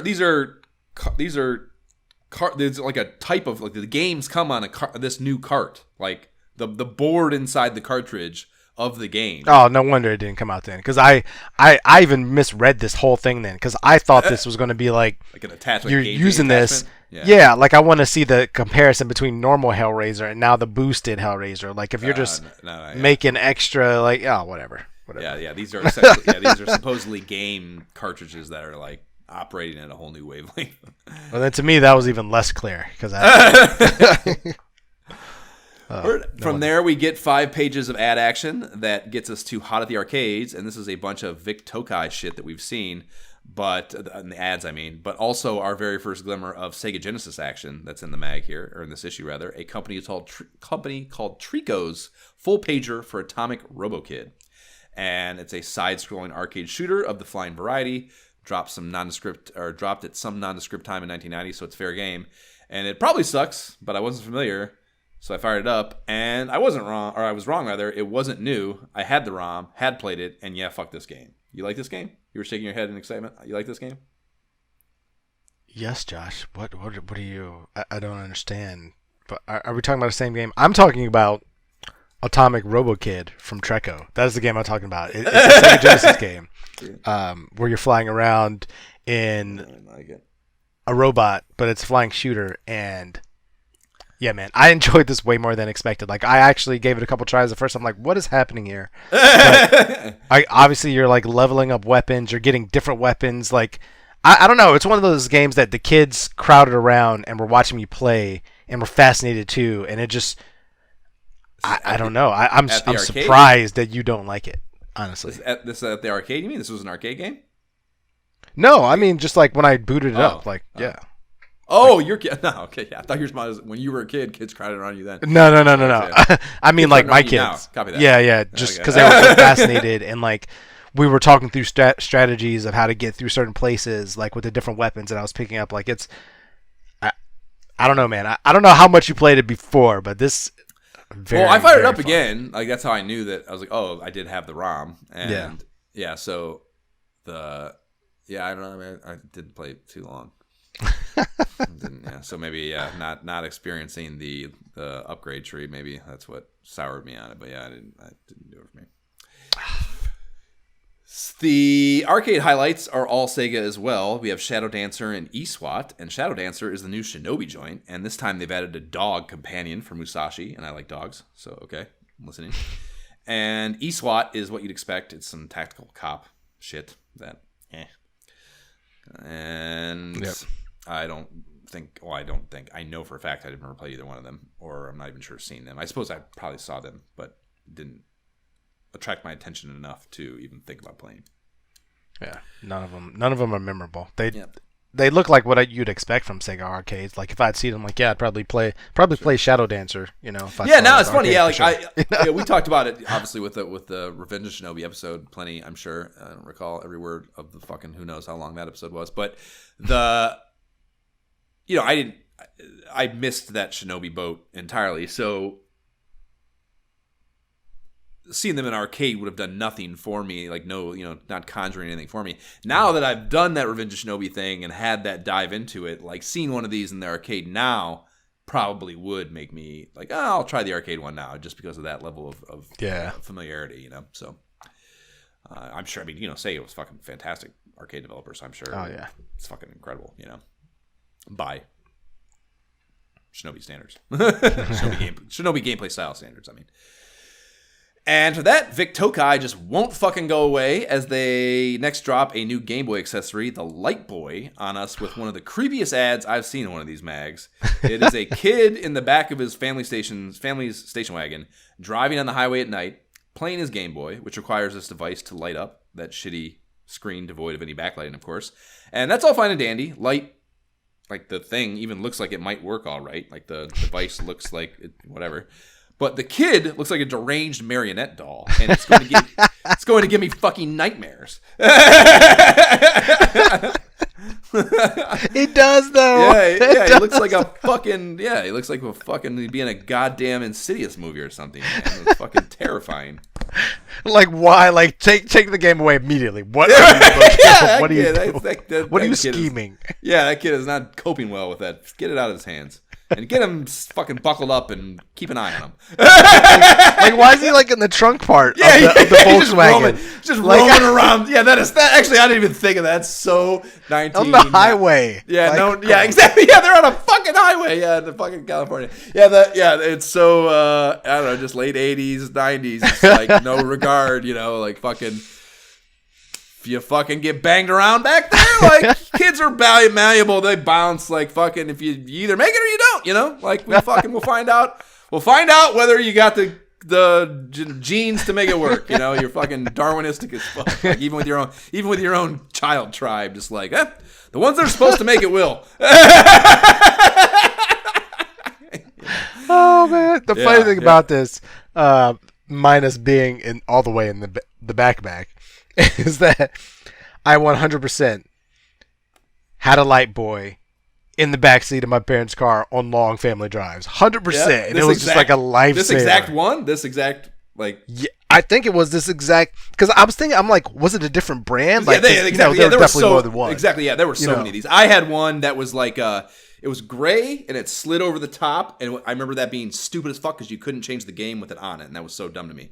But... It slid over the top, and it was pretty sleek. It was the most of the frame was just big. It covered like the top half of the Game Boy, and it was just like some plastic framing, and then on the back it had its own battery area that however many batteries it took, and the actual light was like it had a little arm that like swung out and you could move around and change, and it had like it looked kind of like a little reading light that might go on an iPad or something now, So it was actually pretty not big and fucking clunky and shit. Like this looks way bigger. And Jab had one of those things. Dude, it was insane. Do you remember these? It was like a fucking robot that you like set your Game Boy down into, and it was like a whole contraption that like you set it down in there and you put this plate over top of it, and it was like, the thing was like 4 times the size of a Game Boy, and it like you put this plate over top of it that magnified the screen and then had a light on it, and then it also had like a joystick and buttons you push that turned it into like an arcade machine. Like it like totally defeated the purpose. The whole point of a Game Boy was like portability and like being able to play it, and like it totally just like negated that. And that was his. I remember that was his, and it looked. I don't know. I almost, no pity for Jab, but I almost remember feeling kind of bad for him that was his Game Boy Light. Definitely did not have a beast like that. I feel like mine might have been an off-brand, like a different version. Like I think mine was also gray, but maybe the light wasn't as great. So I can't remember though. Like it was so long ago. But I feel like when I saw this, I remember thinking like, oh, I had a Light Boy, but wait, did mine look just like that? I'm not sure. Yeah, when you told me that you were with certainty that you had a Light Boy, I was like, this exact one, really? That seems crazy because dude, I was dialed into the Game Boy and like accessories, like I had the battery pack, I had that sweet ass black shoulder bag case, I had the fucking this little light, like I had all, I was looking at how I had the purple belt loop fucking case too, like I had all the fucking accessories, so I was dialed into what was available accessory wise for the Game Boy, and I'd never seen this before. I think I may have had this, but it was definitely like years later. I definitely didn't have it. Clearly at this time. Maybe 3 years later or so. Word. But you definitely needed a light because that fucking thing was useless the second you got out of like your living room, basically. And that was the thing. I wanted it for the long car ride, so it was like sweet. But then as soon as the light went down, I was like, I can't play it anymore. Holding it up, right? Like just leaning out the window, hoping for like some other cars. Literally learning the timing of the street lights passing by as you're done, and learning to like stay in, like, stay in like as each one comes, and then like a typewriter, like resetting when the new light's gonna come through the anything to get your fucking Game Boy game on. Chapter 11 of The Adventures of GamePro gets us back on track after that, and Francis Mao is spinning us through the realm of Tecmo World Wrestling with this installment, and it's still better than Nestor. And next up is the Psychofox Realm, the SMS game, next issue. And that's really all I have to say about this. Yeah. Not great, but not as bad as Nestor. And we have also a two-banger for the Atari Lynx after that, and it is eerily reminiscent of the multi-page Genesis ads we've been seeing. Is it not? It really is. Yeah, it's very similar. But I feel like it works, too, like in the with just the popping white background. Like, here's our new hotness. For sure. I wonder if it's the same exact marketing firm, probably. Dude, it might be. Like, the fact that this says you could link up to 8 players at a time, like color graphics, I still wonder why wasn't this success? Like, was it just the Atari name? Like, because you think color at the time, like this just, I might have to make it my mission to like find one of these, and just if I can find one in the wild. This is actually, I think, is it this one? I think it is this one. Like this is I think I've heard like Jeremy Parrish talking about it or something on Retronauts. They talk about it. It's always the one they use, I think, for the example. Like if you want to go down like some retro gaming tangent, like you just want like a starter set, like someone who wants to get the complete library of something, this is one. I think the Atari Lynx is one that's considered to be both, because it's Atari, so they over-manufactured. So the number available is enough for it to be plausible, and it's not enough. It's only like 72 games or something. I don't know why I think that number exactly, but I'm thinking that exact number, 70-ish games or something like that. And there's enough of each one of them out there that they're easy to find and in turn not prohibitively expensive like collecting a full library can be for most systems, So I've heard this one is very collectible basically. So if you want to do that, this is the one maybe to even if it already piques you. I would have thought it would have been the exact opposite. So that makes me excited. No, dude, Atari, dude. Fucking Atari, bro. They fucking just cannot. I mean the old ones, yeah, but like the Lynx, just I'm sure it's not like collecting fucking Atari 2600 games or anything. I'm pretty sure this one is fairly doable. Yeah. I mean, with the benefit of hindsight, I still don't fucking want one of these, but I can see how a kid, and yes, the ever so brief time period that this was the only color screen handheld prior to the Game Gear dropping, that might have been like, oh my god, give me that. Same thing I was just talking about with the Genesis versus the Nintendo. It's like, this is not why why are you even talking to me about that? Like, why is this even a conversation when this exists? This is stupid. And also going back to the ad campaign thing too, like I find it entirely plausible that Atari would voluntarily hire the same ad agency and agree to copycat the ads of Sega at the time. That's so just in Atari's wheelhouse. Like, those are working? Like, better technology than what's out there? Yep, let's do that. Yeah, just do that exact thing. Yeah, that's fucking Atari to a T.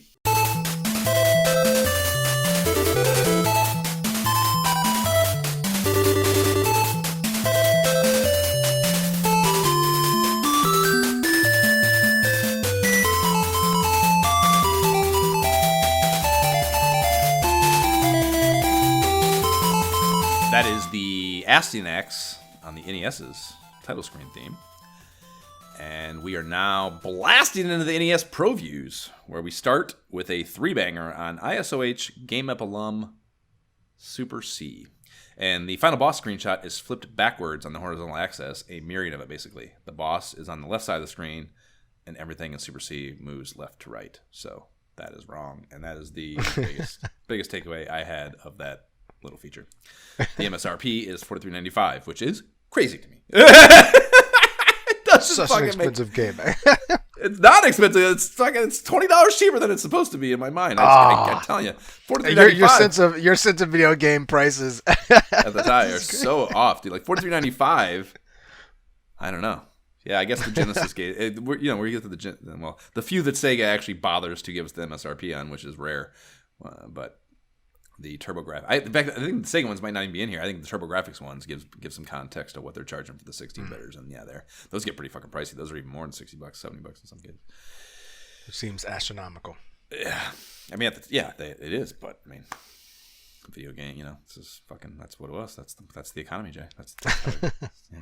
Hey, there's a full pager from Data East for an NES title I thought I'd never gotten wind of, Dash Galaxy and the Alien Asylum, and I thought it was unfamiliar. But then when I parsed the screenshot on Moby, I recognized the hilarious opening cutscene of the Cadillac driving up to the rocket ship, and remembered how much the gameplay absolutely sucks on this game. Oh. Which it's a bummer too, because it's such a fun name, and it's like, to me, a direct ripoff of Space Quest by the Sierra series Space Quest, and it looks like it's very goofy but sci-fi spacey kind of thing going on, and I think there's a very clear and direct ripoff through line from that to this. That's funny to me because I look at this and I just think, oh, they're ripping off Flash Gordon from like back in the day. Well, I don't know. Well, that is what Space Quest is ripping off of. So I'm not saying Space Quest is the originator of this. I'm just simply saying, like, the goofiness of it. Flash Gordon is not goofy, am I correct? It's more straight. It's more deadpan, I think. I just mean the comedic approach to that story world. It's funny though. You're right. I look at this and I'm like, oh, what? I immediately, it takes me back. So I'm like, what is this? The game is such terrible. A great name. Yeah. Oh. So the game is so bad, but yeah, the name is so fantastic. Dash Galaxy and the Alien Asylum it's a fantastic video game name. And yeah, the cutscene's cool. I think the opening song might not even be bad. Yeah, the game is brutal. After that, we have a two-diddler on Capcom's codename Viper, and I'm getting close to Golgo level 13 level over it on this particular title. It's not as bad as Golgo 13, don't get me wrong, but we fucking got it, Capcom. Get off our backs. We've seen it. Like, if we're picking up any of these magazines at this point, it's in every one. We've seen it a lot. Like, if we won it, we would have bought it by now. We're good. Right.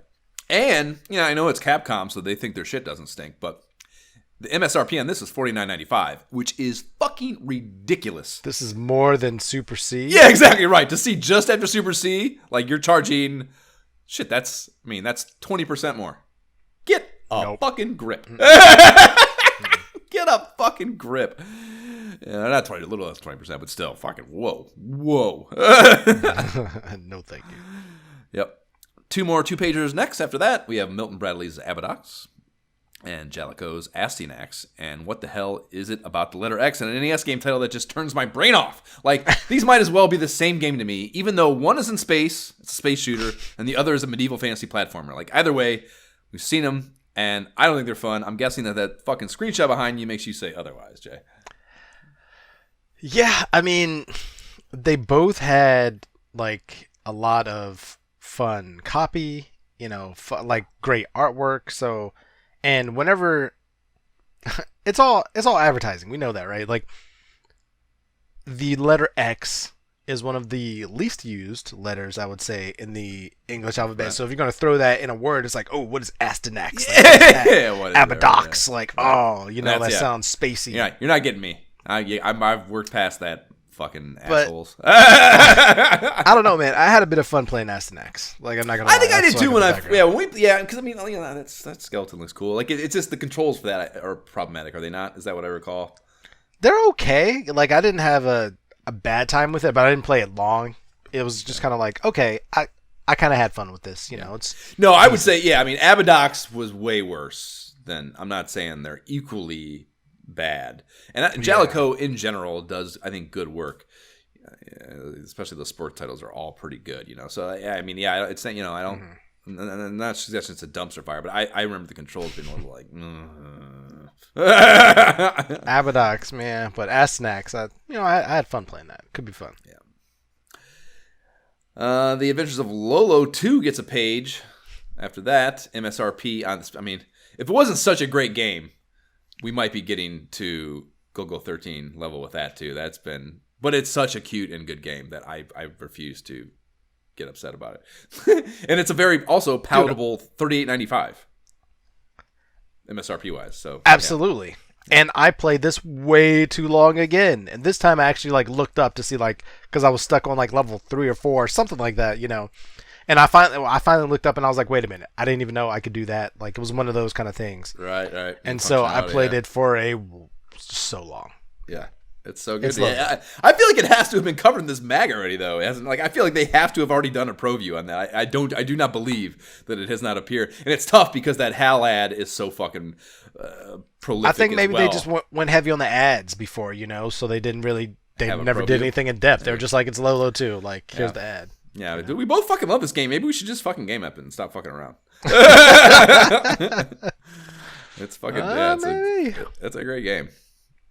And yeah, because it has all those levels, so we like how do you do that? But like every one is like there's something to talk about. Like you're talking about a puzzle and your experience of sorting what that puzzle is. And I bet there will be variants for each of our stories for each one of the levels. So it's not like even the level by level aspect of it, I think would be more have more fucking meat to it than a Dig Dug 2 or something, because there's shit to do.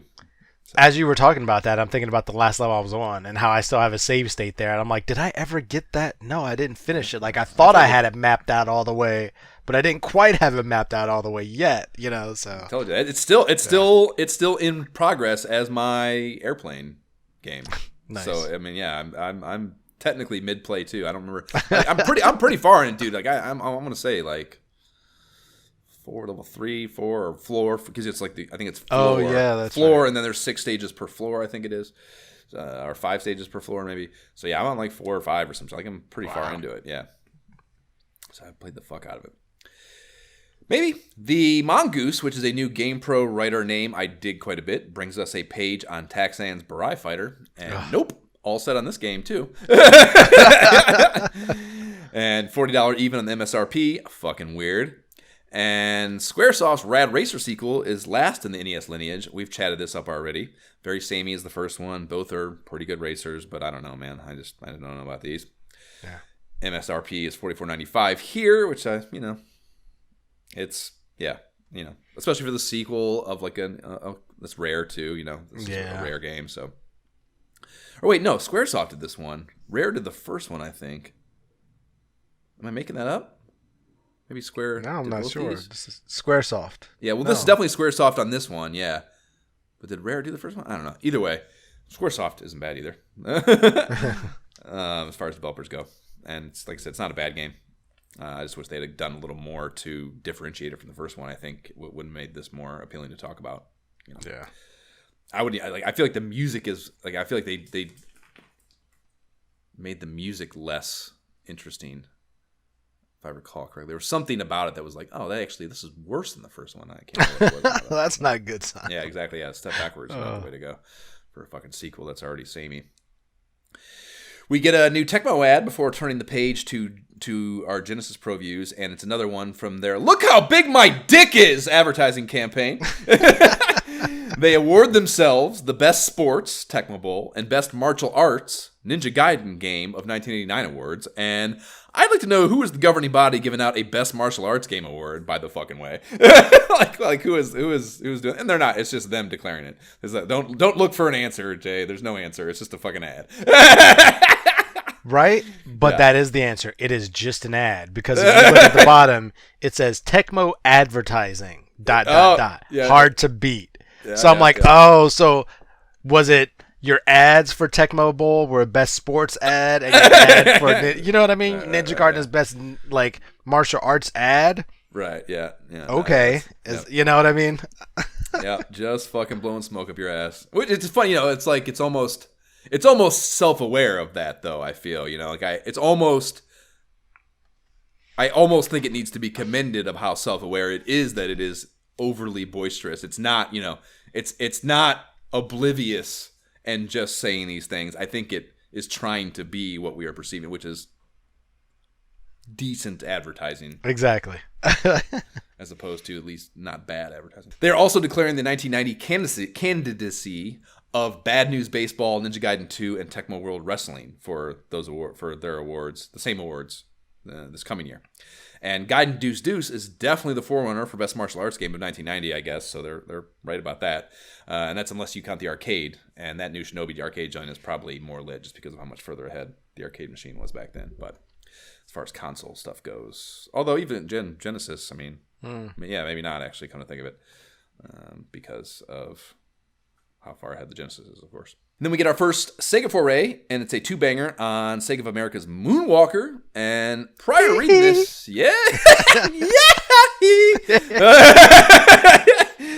prior to reading this, you'd have had a hard time convincing me this game could get any weirder, but don't count your chickens before they hatch. It explains in here that you're not just finding and rescuing random little girls, but that they are all named Katie. So you're rescuing multiple Katies. And it's fucking weird. Who is Katie? It's fucking so fucking weird, this game. And they mention at the end also that it's not actually out till September, but fuck it. We've already ripped the Band-Aid off and speculating it was out for Sega Visions #1, so there's no turning back now. And they also tease that they'll cover the latter 3 levels in the next issue, so they think this is like a big-time deal that is worth like a multi-issue spread. And I agree. Like I said, I think it's something that we could and maybe should talk about later. Dude, are you telling me you didn't play this right now? Are we not talking about this? I actually did not fire it up yet because I was I'm fucking working. I mean, I played it last time. Like, I know I played it, dude. I don't need any more convincing. I'm all the way there. If we can talk ourselves into like the periphery reasonings for making a choice on a video game, like the game itself, it's all there. I want to do it. I want the IP. I want the game. I want all of it. I don't need any more convincing. So I didn't want to, I'm trying to fucking make a movie and podcast in the same week, and that's a fucking lie. All I'm saying for anybody who has not played this game is just picture a picture of Michael Jackson, like in a video game in the 90s. So it's as real as you can make it, 8-bit. But then his mouth just moves and says, hee hee, like very loud. And woo, it is great. It is great. Those cutscenes are fucking great, dude. I'm telling you, man. I can't, like I said, I was aware and I played it and like I was intrigued by it as a kid, but I was not anywhere near as on it as I should have been, man. I should have, yeah. Clearly, I didn't have a Genesis, so I didn't even get to... See, I did. I have no excuse. Other than, like I said, it's the same with Shinobi. It was part of that early window that I Ultra Beast, Saint, all that shit, all those early headliner titles were before my ability to get into it, and then there was other shit by then that was even better, So that's my excuse, but it's not a good one. So... Seismic's Air Diver gets 2 pages next, and we covered this in Sega Visions 1 also. I was not a fan. It's like F-19 fighter shit, first-person cockpit perspective, and I fired it up again just to make sure, and yeah, man, it looks great in a lot of ways. I really dig that select level map thing. Mm-hmm. It's a fucking mainframe, so, I'm in, and it looks great, and the soundtrack is pretty damn lit. A bunch of hard-hitting Top Gun-style tracks.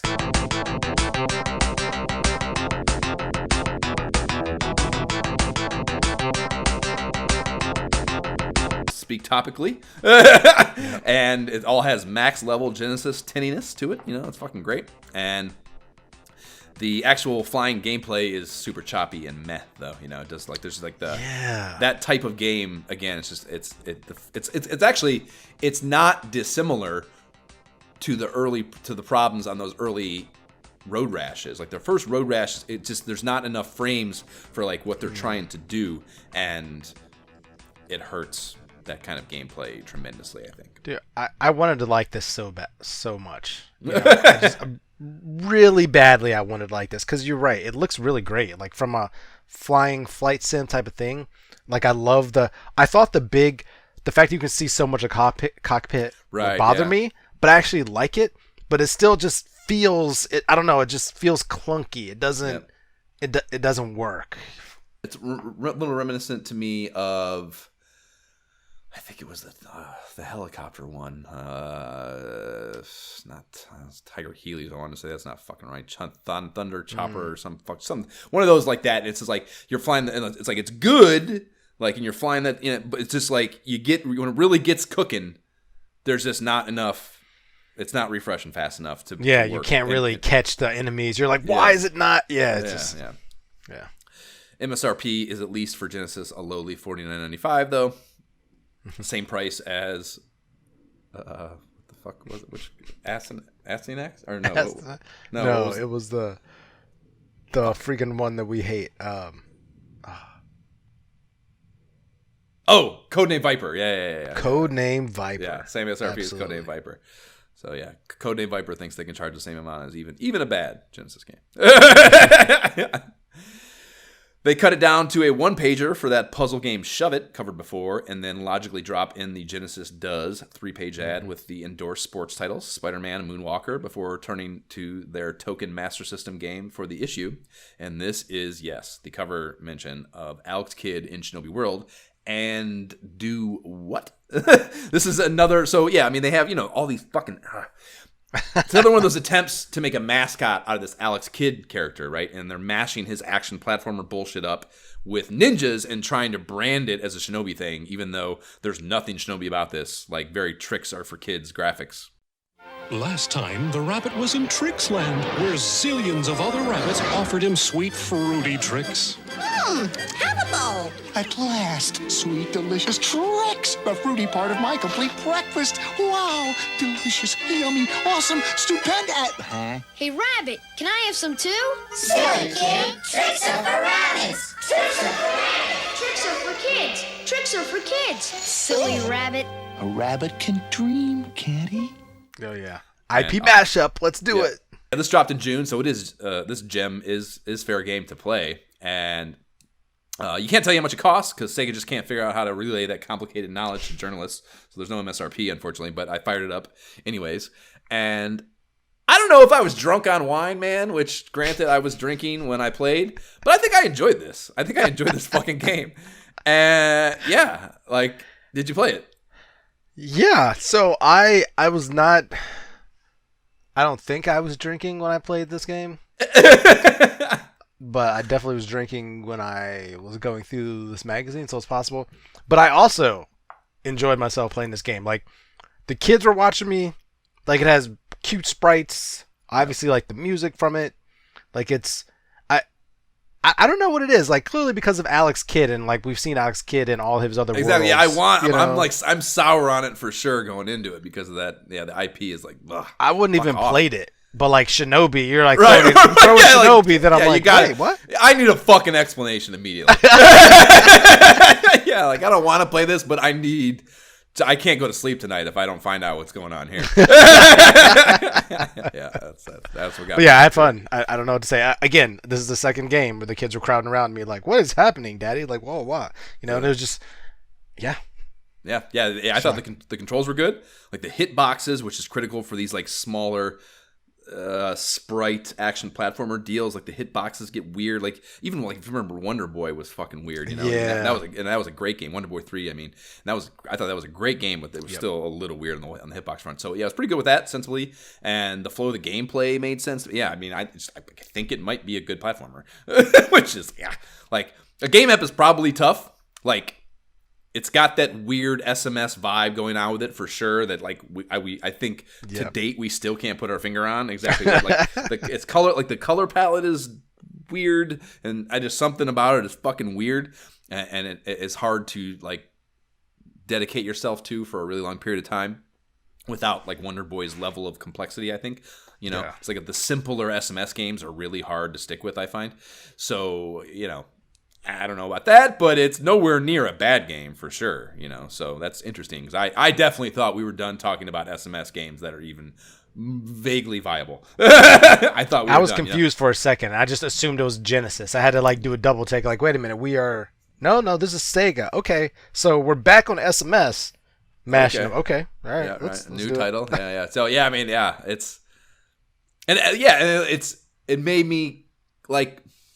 One of the things, I'm sure I've said this 80 fucking thousand times already, but like one of the things was like about doing this podcast and doing this 8-bit era was like, no exposure to that SMS at all. So I was fired up just to go through the library and find the gems and like gain an affinity for the system because I totally missed it as a child. And like, it bummed me out how quickly we got through it, how little coverage there was for it that was worth.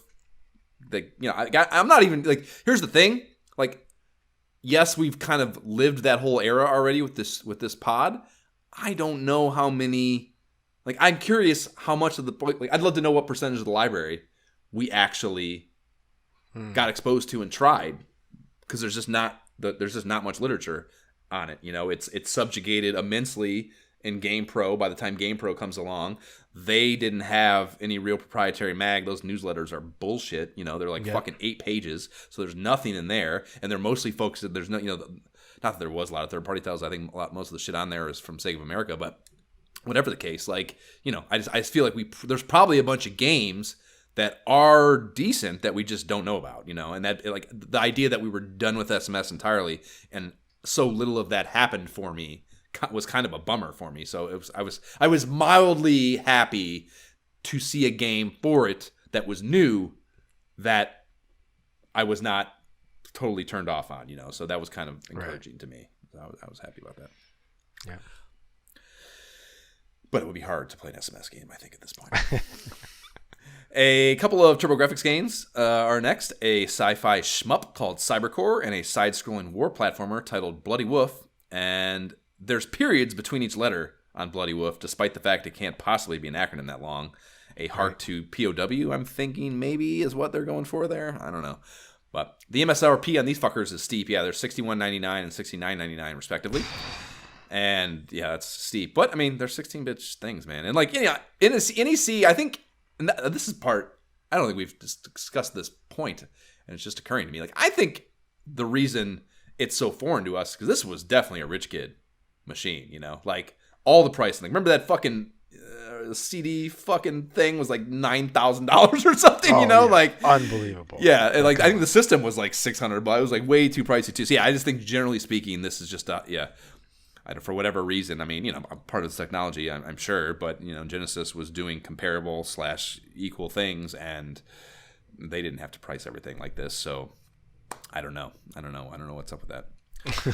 Why they were so unwilling to try to lure new users in with fucking a little bit of a, you know, what's that called? What's the business principle of that? Where you mark shit down to gain market share? Like fucking, I can't think of the name. Fisher, you're failing me. Whatever the case. Yeah, so I was going to fuck with him, but I'm having some difficulties with my Turbo Engine emulator, and I don't care enough for shmups to put in any heightened effort. And it's funny, like later on, that I end up trying to do it and still fail. Like I spent like a fucking hour trying to. I actually tried to go RetroArch, and I guess I'll save it till I get my notes and we can talk about it. But it did not work out. A shitty American Sammy ad for Michael Andretti's World GP, and then Asty and Axe again get us to this episode's Jay's Atari Corner. Jay, tell them what 7800 title they've won. You have won today an experience in the world of Basket Brawl. This wacky game for the Atari 7800, let me tell you, it is fun. Like, who knew? Like, and I'm actually being 100% serious. I had a blast playing this game. Like, so you did play it? 100% played this game. Yeah, okay. And had you played it? Did you play this as a kid? No, that's Never the funny thing. Like, I think, I don't know. Clearly, there are so many Atari games. Like, you know, I could have easily just missed this one. But the only difficulty for me is the fact that I have the only retro controller I could find for Atari is like a 2600 controller with extra buttons. So instead of having the 7800 where I can like easily press both, I'm like holding it, you know. Jay, so it's it's a pain.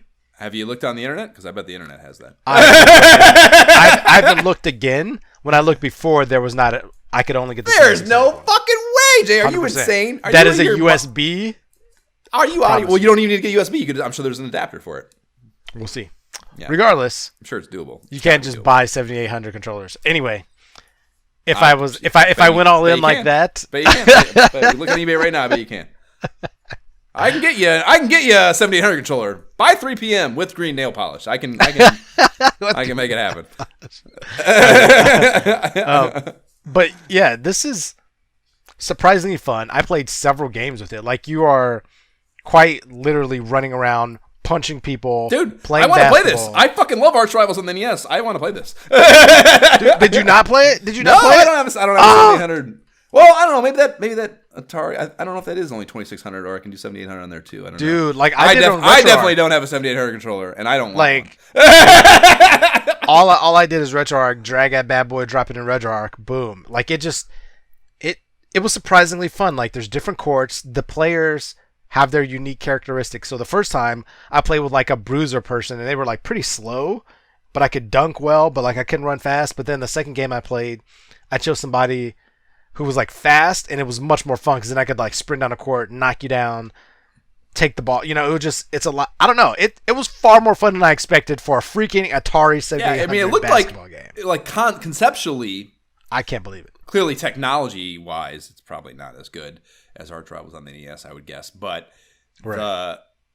conceptually, it looked like Arch Rivals on steroids as far as like the level with which you could go. Like kind of, again, I'm just looking at a thing. You know, I don't have any ability to know whether this is the case. But, you know, more reminiscent of the level of like over-the-top brutality and violence that's in like Mutant League football and shit, you know, that like really extreme, you know, over the top, you fucking destroy someone kind of thing, you know.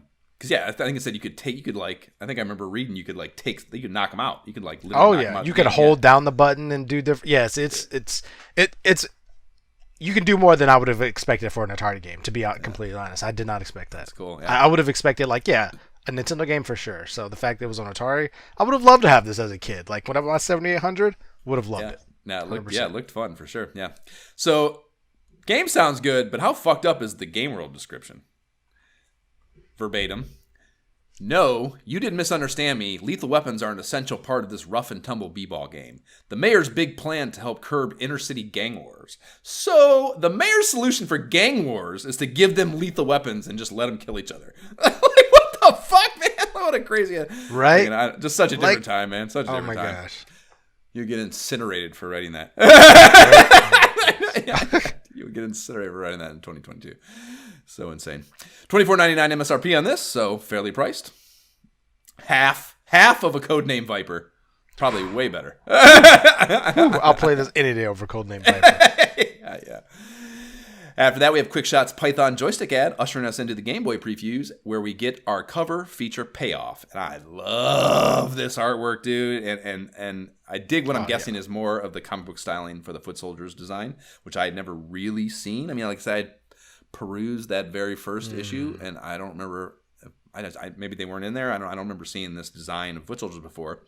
And they did fix the headband color issue that was on the cover, though. Mostly, anyhow, like I said, you could argue Michelangelo's is still red, not orange, but Leonardo and Donatello getting the right colors. I'll give them the benefit of the doubt on that. So that was interesting to see the change and cool because, yes, I have more of affinity for the and more relatability to the animated series version, of course. Which is funny. I posted the Foot Soldier. So I saw this Foot Soldier and I was intrigued, you know. So I posted that and the animated Foot Soldier design on the socials and like asked like, you know, which one do you prefer? And like, holy, I could not believe how landslide it was to the animated series. I think the fucking comic one looks way cooler. I think it's more interesting. It's more, you know, I don't know. I like grittier and darker maybe, and that's whatever. And I understand that like I was actually badgering back and forth with Al, my fucking cut man and Mike Tyson, and the he was saying that like, you know, definitely animated series. I was like, but is it better? Like he's like, he said it was more iconic, I think was his verbiage. And I was like, yes, it's more iconic because it's more well known, because the animated series distribution was like, I don't know, a fucking million times more saturating than the comic book distribution 100%. And consumption, and therefore nostalgia for. But is it actually better? I think that's at least debatable, you know. Mm-hmm. But yeah, it was landslide on animated series version of the Foot Soldier over the comic one. Miyagi, no licking your paws, motherfucker, against the rules. So Jeb had this Game Boy game, and it was pretty solid for an action platformer, I would say. All the sprites are oversized relative to the screen resolution, which made for a really great looking graphics by the standards one could have on the Game Boy, but also made for a really constricted play area, you know. True. But you had to be able to see, and like you wanted to be able to see that detail, you know. So I get it. Yep. No, yeah. I mean, it's a creative choice because it's funny. have a counterpoint coming up that it was funny to me that it worked out this way because I didn't intend on having a counterpoint. But so the MSRP is $39.99 this, which is the same price tag as a big chunk of these NES games. So that's, that shows. That's fair for Game Boy. Yeah. Yep. Well, for a big licensed title for Game Boy, like most of the Game Boy games were cheaper than NES games. Right. They keep the Game Boy Fire coming as Batman is next, and I had not peeked ahead in this mag, so I didn't know this was coming. But I was thinking of this game as I was jotting the note down about the sprite size relative to the play area in TMNT. So this game is the polar opposite. Batman and the enemies are so small. Yes. On a wider angle view of the play environment. And I had this game, and yes, I had both NES and Game Boy Batmans, Jay. So that tells you where I was at on that topic. And I still think this is a great game, and I played the shit out of it. But the tiny sprites are way too small in this game. Yeah, way exactly. Way too small. Although funny, I feel like if you had a Game Boy around this time, you probably had one or both of these titles, or you played them. You know what I mean? So you could easily see that contrast. Yep. Yeah, and it's funny though. Like thinking about it now, I didn't think of it as I was writing the notes down, but I do think actually Batman is the same exact size as Super Mario World or Super Mario Land. Oh yeah. It's weird the way I'm equating this in my mind is like the little taps on when you're standing on one of the little bricks. Yes, because the size of Batman looks like what I would expect it from Mario, but the way it's drawn, Mario looks better. And Mario looks bigger. Oh, Mario, the bigger head and all that versus yeah. Mario looks better, but like the sprite size is the same, and like the size of the brick and your control and like how your size relative to the brick is, I think, very, very similar in my recall here in my mind. They do mention the Batwing flying sequences in here, and those were hot as fuck for sure. I was looking at a playvid to refresh my memory on these, and the Batwing even has little banking animations when you fly up and down on the horizontally scrolling playfield. So like it's not just like a static Batman icon or sprite. So that's pretty, again, for Game Boy shit, pretty fucking cool. Sunsoft, what do you expect? Nothing but fire out of them. MSRP is unknown, but I bet it was also $40. If not more. Yeah, Batman could be a tick higher than TMNT, I think, even at this time. And then we have one more Game Boy hit, Wizards and Warriors Fortress of Fear, and an ad for a Game Boy title I'd never heard of. Hyenkayo. Come on, Japan pronunciation. Hyenkyo Alien? Yeah, okay. Before NEC hits hard with a two-banger for Bonk's Adventure on the TurboGrafx.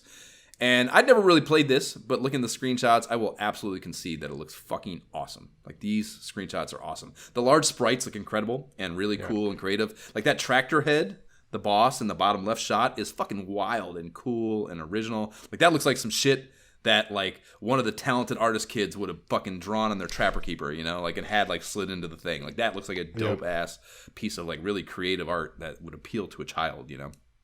I mean, they were pushing their hoped mascot, you know what I mean? It kind of makes sense, and it looks like it. Yeah, and this, it made me sad that I couldn't get my emulator to work for TurboGrafx, right? So I tried poking around and I spent a solid half hour, pissed off at RetroArch, and also another one called Metafin before giving up. Yeah, it's a bummer, dude. RetroArch, it was like I didn't get it, dude. Like I even watched like a video on like the trying to explain you got to get the system processors or whatever they're called, the drivers or the cores. The cores, yes. Yeah. You got to get the cores for each one, and like I was like, I don't get it, man. I don't get it. And like, I'm not an idiot, but at least not with this kind of stuff. But I couldn't do it.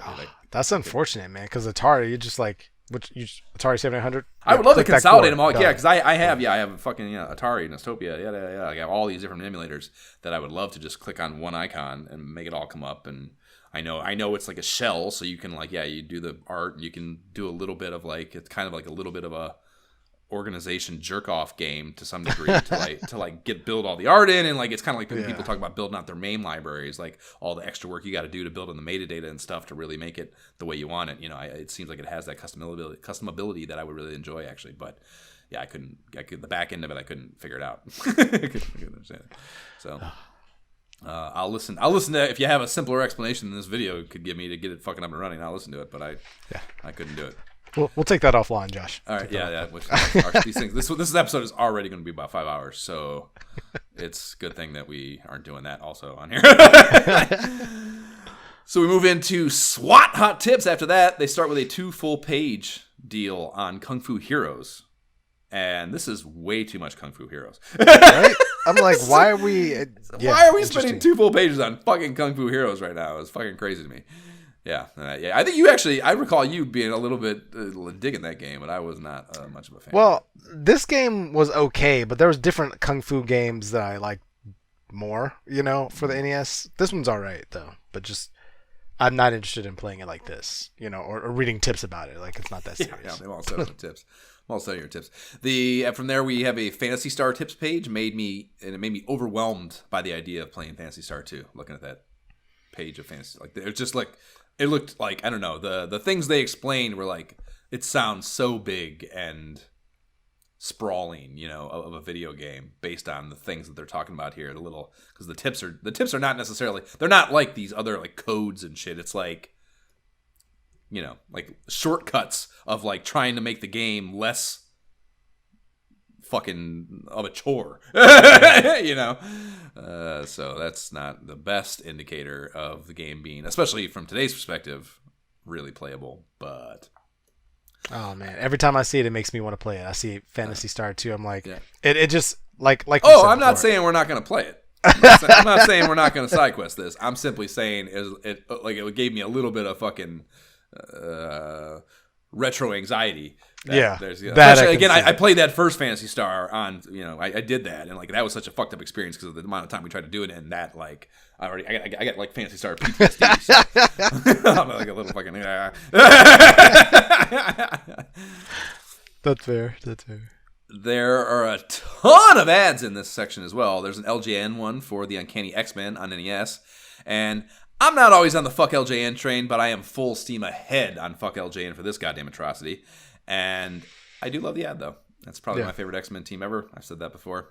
It's part of the betrayal that I get from the game itself, is that I love that team of X-Men, even though Cyclops is there.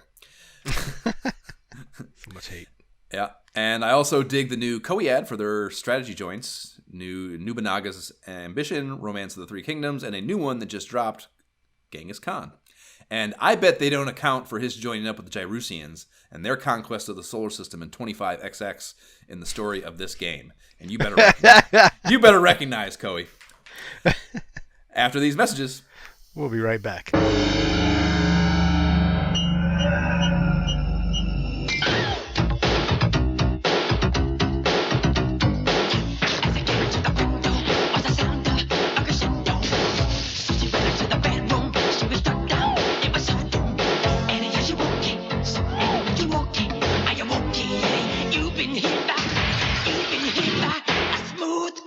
Michael Jackson's Moonwalker video game, only on the Genesis system by Sega.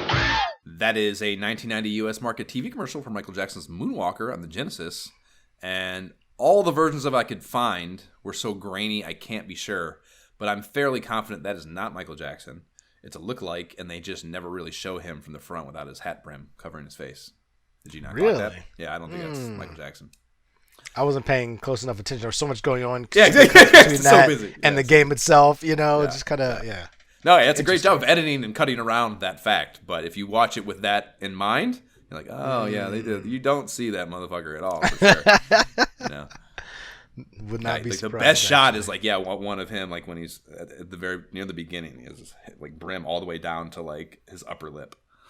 So you can't see his eyes, can't see his nose, and that's... Back to the mag. Ask the Pros fires us up for the home stretch, and Shadowgate on the NES is here, Alex Kidd in the High-Tech World on SMS, and some Vigilante on T16 are the topics at hand. And the Alex Kidd thing is about getting a fake travel pass item versus a real travel pass item.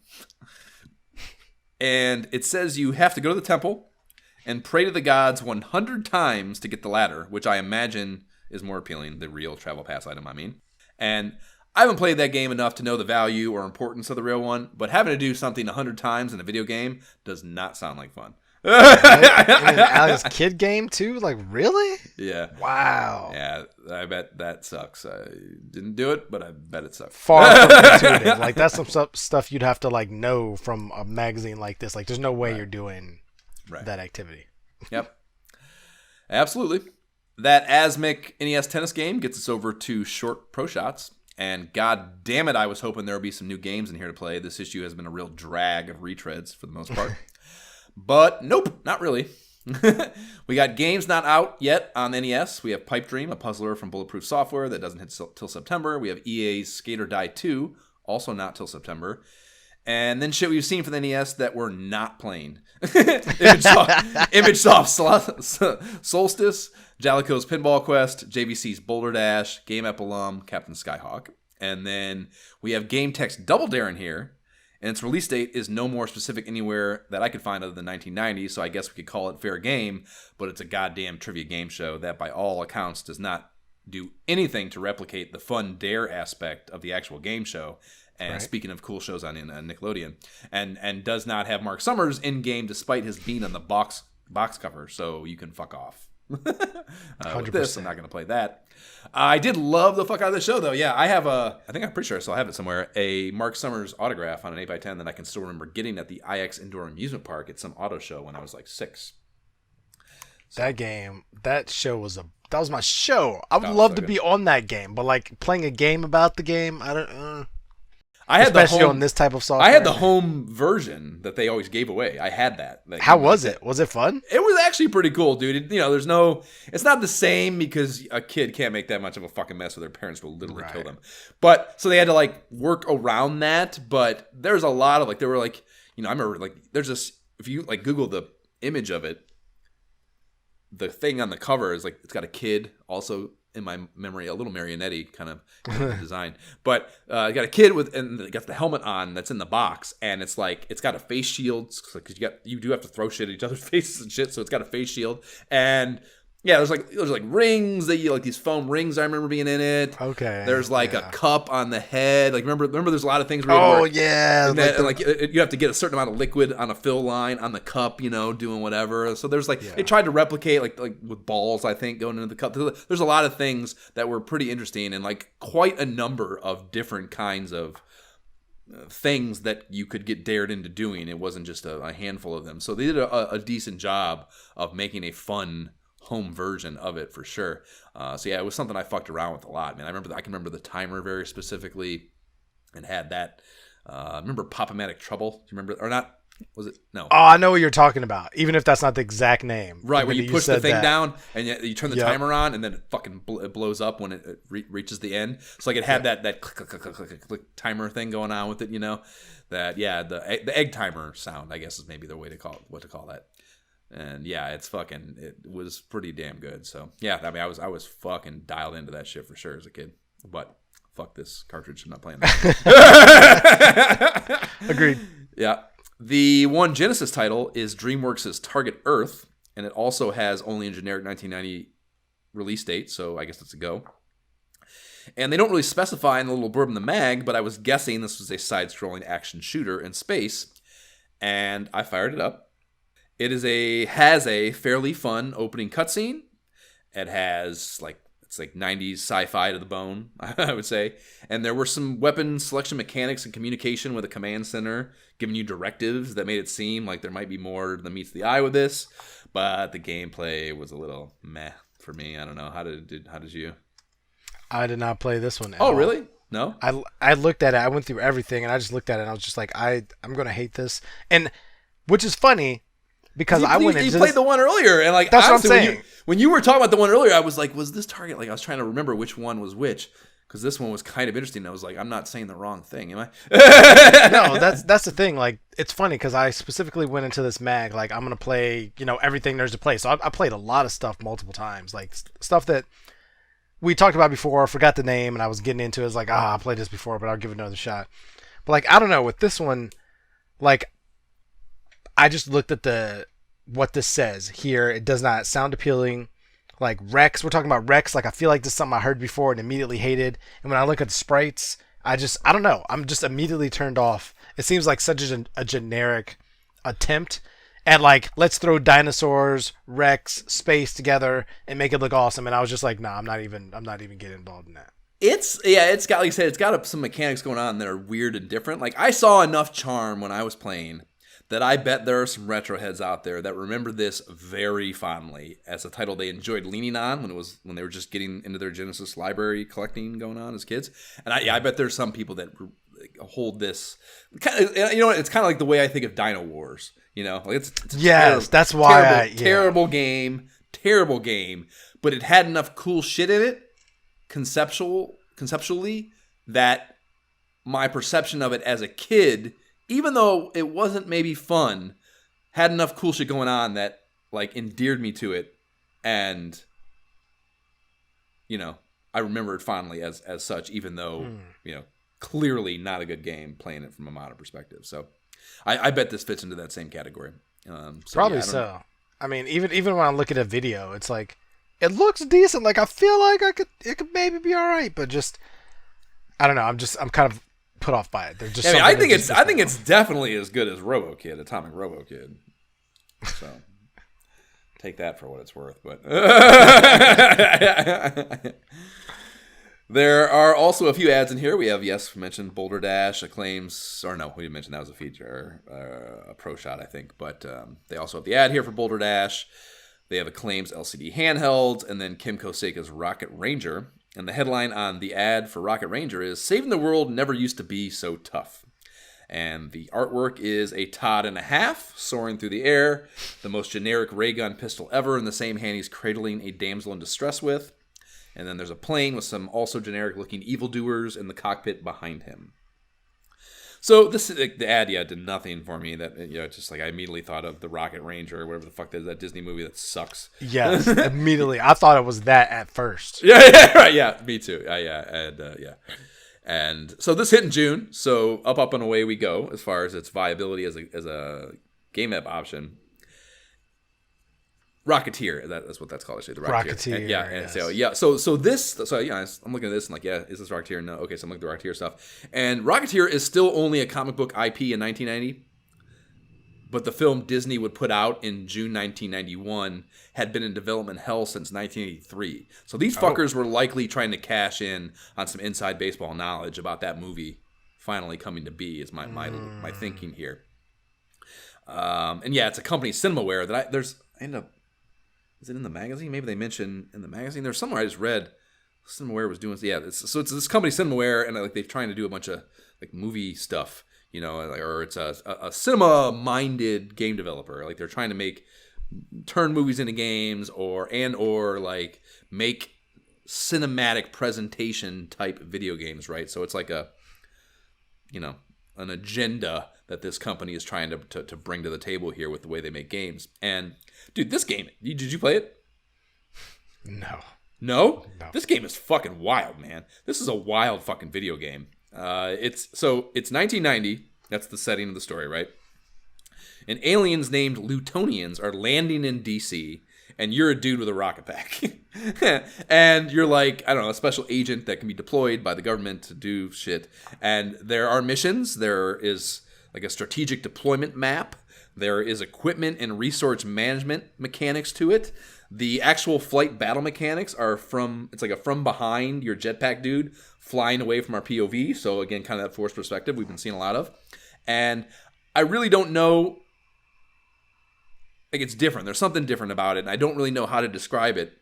But once I got the hang of it, I think it was kind of good and unique for the era. Like the play, it's like, because you could like, I don't know, man. It's like you could go up, like you go up and down, of course, but the way you did it, like it was almost like your body was segmented in a way that like, I don't know, like, so when you start to, like, you want to go, you're going up and you want to go back down it's not like just a static, kind of like with the Batwing. The way I described the Batwing thing, like how the Batwing turned before, like so because this is a forced perspective, it's more of a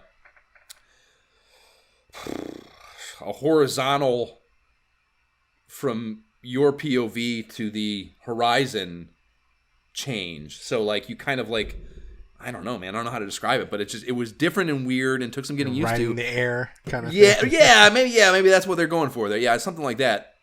And it was interesting. And like I said, I think it was fucking good, dude. I think that might have been good. And then there is a lot, which is why it had to be so hard for kids at the time. It had to be so hard. There is a lot of story copy to read. Dude. But it is incredibly well written. I can't believe it's on an NES game. It's like themed in this kind of like, story world, and it's all very, very highbrow language. Like it's borderline impossible for a kid to understand, I think, to some degree or another, which I don't know, maybe they're not developing for kids here with it. Like I said, this game is so, everything about this, even the IP has a feel, of a more adult minded thing. This is harking back to like those, 50s TV programs here that like would be more appropriate for a kid to be into, or an adult rather to be into at this time. So maybe they weren't even marketing this to kids. I don't know, which would make a lot of sense. And in that case, they nailed it. The music ain't too shabby.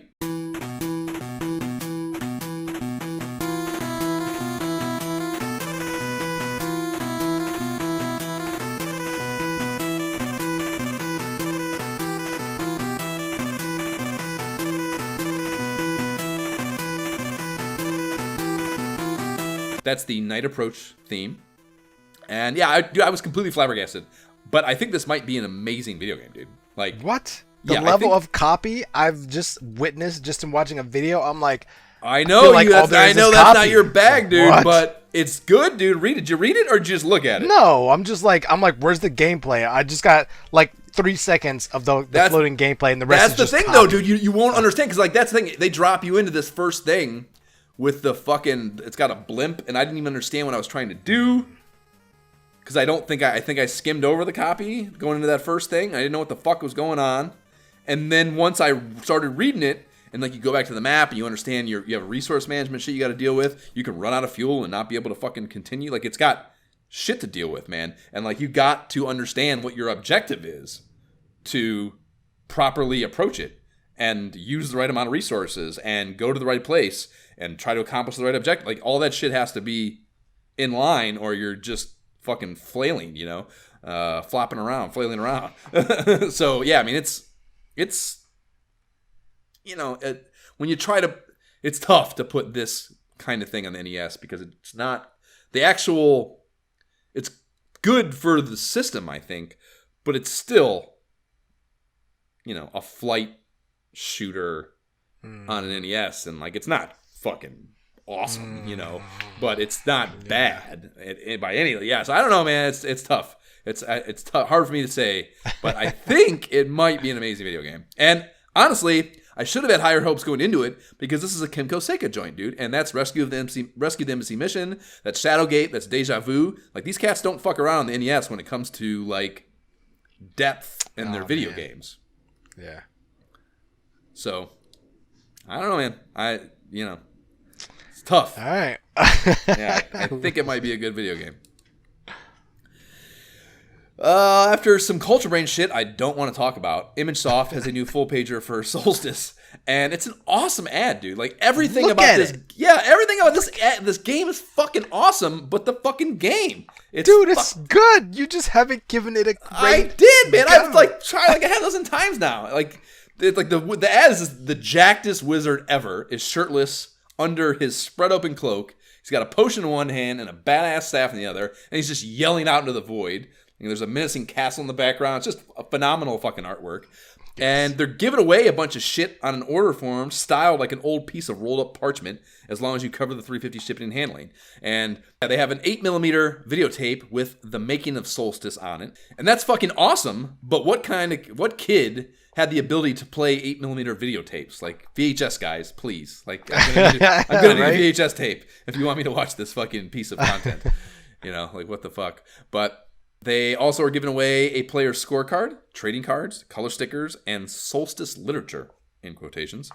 And that sounds like quite the haul to have show up in your mailbox like we talked about earlier. That's a cool present to get in the mail, for sure. Yes. You know what? I can't believe I didn't think to Google the video.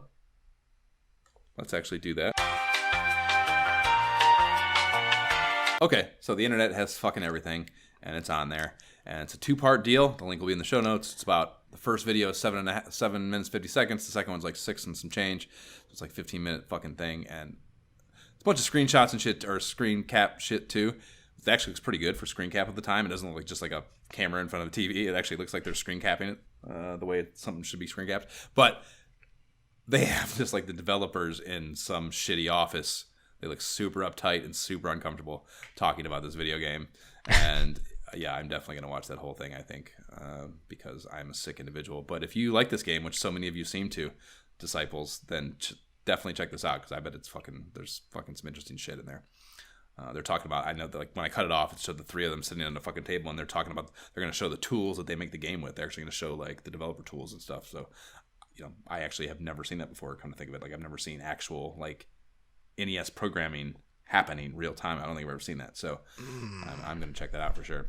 We get some buy our shit from GamePro before an overwhelmingly 1990 Toys R Us ad for the NES Advantage, the sexy bastard that it is. The ad is a huge photo of the controller, then the word play written in obnoxious yellow, green, and orange patterns that could only have existed in the early 1990s. Yep. And it makes me want a Trapper Keeper. If you're of a certain age, that's all you need to know to paint a mental picture of what's going on here design-wise. With the big bright pink, like neon pink behind, like that was a definitely popular color. Like, Yep. I think it's slap bracelets and Trapper Keepers. That's what I think of when I look at that. Maybe some friendship bracelets too. The Phantasy Star 2 art contest winners follow that up, and they go to great lengths to demystify their selection process this time, including photos of guys with shirts tucked into acid wash jeans and other staff members, pointing at a bunch of drawings strewn across a table in their office. And then they have Al Nilsson, Sega of America legend, holding the winners up. So they brought in a fucking verified game celebrity to add some legitimacy to their fucking little thing here too. And the first place and one of the 2/3 are 25 and 24 years old, and the rest are minors. And I think the 16-year-old's piece, the penciling without color, is better than both of those grown men's shits. I was surprised at the first place one a little bit. I was a little surprised. I mean, it's good. The guy's 25. It's, whatever. If you're gonna take the time to do it, you better not look shitty at 25. You better be good at drawing shit if you're gonna send one in at 25. But I like the just like outline penciling is I think just looks. I just like that art style. Period. I think. Yeah. More so. Could have gone either way. Could have gone either way. Yeah. There is one representative of an under 10 category at least, so they have some actual age tier that should be, being considered for giving shit to in here, as opposed to, again, mid-20s grown men. And splitting these 2 pages up is what might be my single favorite thing that has been in any mag we've partook in to date. And it is a full-page ad from a fly-by-night P.O. Box address company called the Chiro Creations, just down in Torrance, actually, where I adopted Miyagi here by happenstance. The motherfucker looked at me like, what? The product, take me out, motherfucker. You've been podcasting for 7 hours. The product is the Thumb Master, the original neoprene thumb protector. And rather than paraphrasing this, I'll just read so there's no confusion as to what we have on our hands here. Literally, by the way. I did not intend for that to be funny, but it is. And it reads, Thumb Master is the hottest new video game accessory. A must for home video game enthusiasts of all ages. And then they, in a parenthetical, clarify 6 years to adult, which is hilarious to me. It covers and helps protect the thumb against the soreness that results from pushing the buttons on handheld control pads of home video game systems. Neoprene's flexibility enables free movement and agility of the thumb. It is form-fitting and will not slip off the thumb. Thumb Master comes in 7 hot colors: black, blue, aqua, purple, fluorescent green, pink, and hot pink, in small, medium, and large sizes. And I really like that they give us that hot pink option. And, they don't just settle for that boring bullshit pink. You can get hot pink also. Like, what is the difference? What? Show me the difference between hot pink and pink. What are the differences? Yeah, I don't know. I mean, I actually do know. It's like Pink Pet, the eraser pink, versus that like really, really like electric bright. Electric. Yeah. There you go. Yeah. Almost like a neon light. Yeah, but it's still funny that they give you the two options there. Especially for, I don't know, like, you hate to say it, but this is a male centric world right now, and like little boys don't want either of the pink ones, bro. They just don't. Even the ones that did don't want it because they refuse to be seen in it. Out of the ostracizing that could associate it, even though they might want it. So these are $5 a pop plus a mere $150 shipping and handling per order, no matter the quantity. And you can order yours today. The ad is the words "eliminate video thumb," like the thing up top. It says "eliminate video thumb" and a logo I actually think is mildly clever. It's a red circle with a line through it, like a Ghostbuster type deal, and then a hand gripping onto the middle line from behind, like the bar in the middle of the circle. And a huge reddened thumb sticking up out of it with lightning bolts emanating from it, because lightning bolts mean pain, in the 80s and 90s. And Nintendo Thumb is real, people. This is not a joke. I would have loved to have had this for my Punch-Out play for episode 50, because I got a badass case of Nintendo Thumb that would have been really nice to avoid.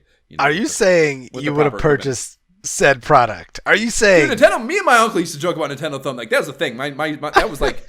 Nintendo Thumb is a phrase that I didn't make that up for this podcast. That is some shit Uncle Ted said all the fucking time when I was a kid and we were playing NES. Nintendo Thumb is a real affliction that it ran rampant in the demographic of young gamers in the late 80s and early 90s. So it was a real thing, and the idea of a product to, especially a relatively inexpensive product to, if it worked, if it was good and you could play and it didn't reduce your ability to play the fucking games with aptitude, then I would have wanted one for sure. Yeah.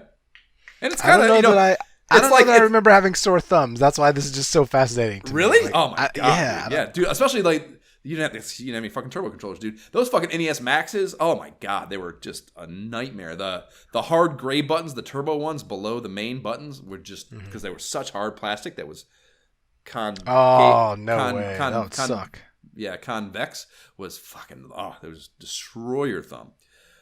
Yeah, but I mean, just the regular controllers also fucking really, like Gyrus. Think about if you played Gyrus, for 11 hours. Yeah, I could see that being potentially not. Yeah. I mean, it was already borderlining not fun anyway. So, I can just picture, for some reason, it makes me think of the Power Glove scene from The Wizard. It's like, imagine showing up at a kid's house and like you're gonna like I think of that like the story I've told about the Blades of Steel story where my buddy AJ threw the fucking controller through the thing and his dad beat the shit out of him. Like, you're showing up to a kid's house for a showdown.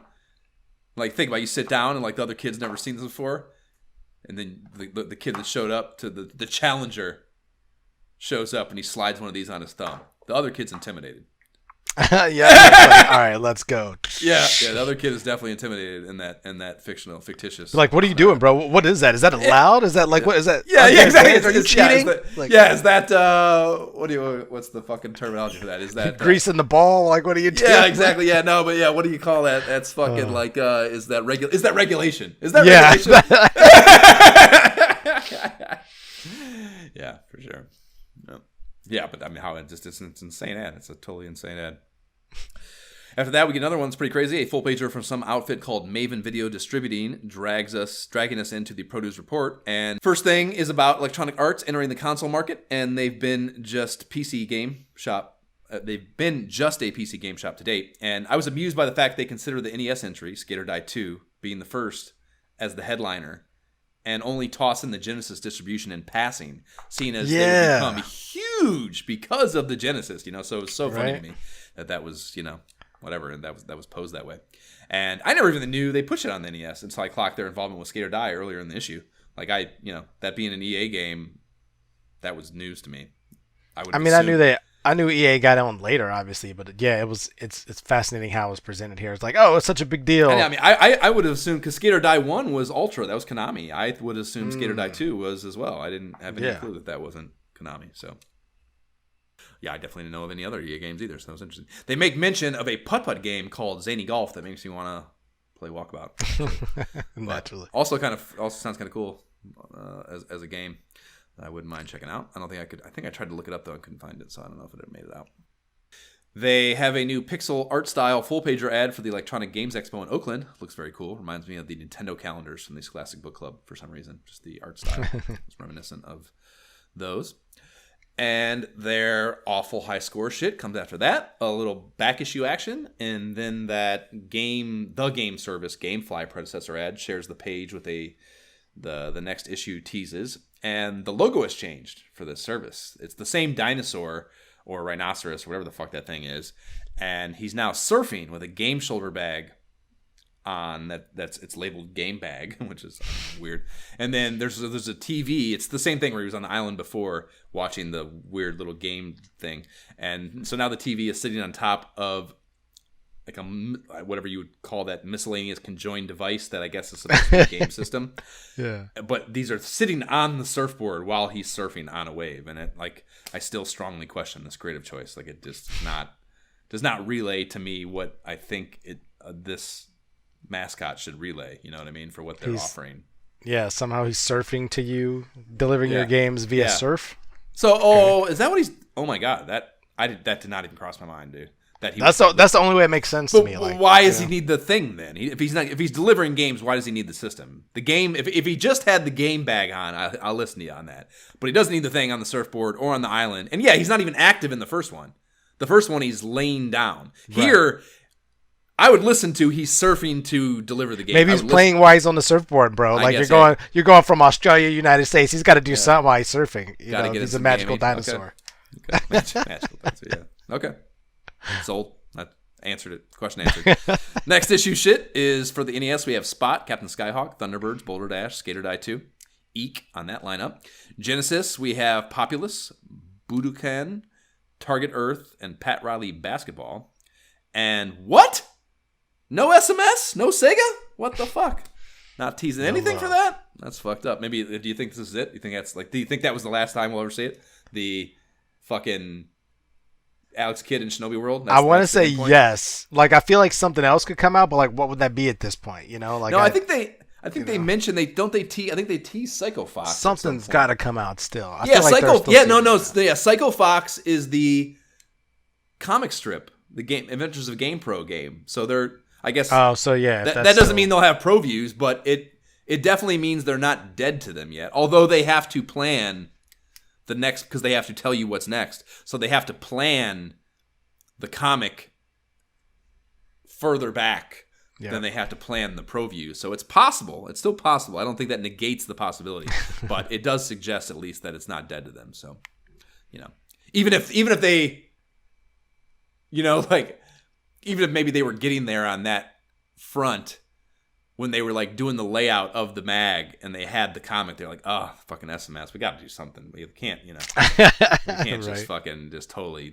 can't be dead to us if we're gonna have it in the comic, So I feel like they would do just like a throwaway one for that reason. But we shall see. The inside back cover has a full pager for some IRIM flying space shmup dog shit called Image Fight in July. So it's fair game. I fired it up. It fucking sucks.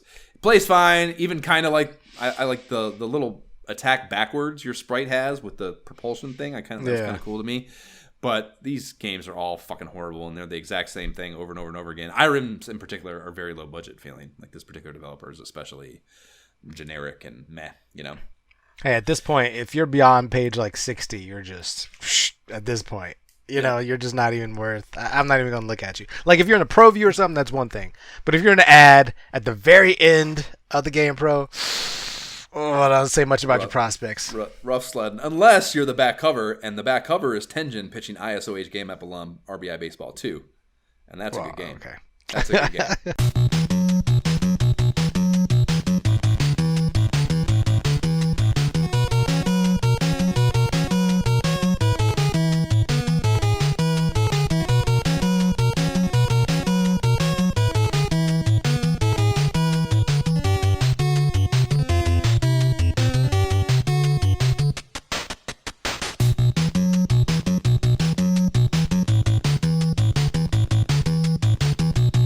That is from Double Dragon 2 on the NES. Mission 1, Into the Turf, bringing us in to the nominations.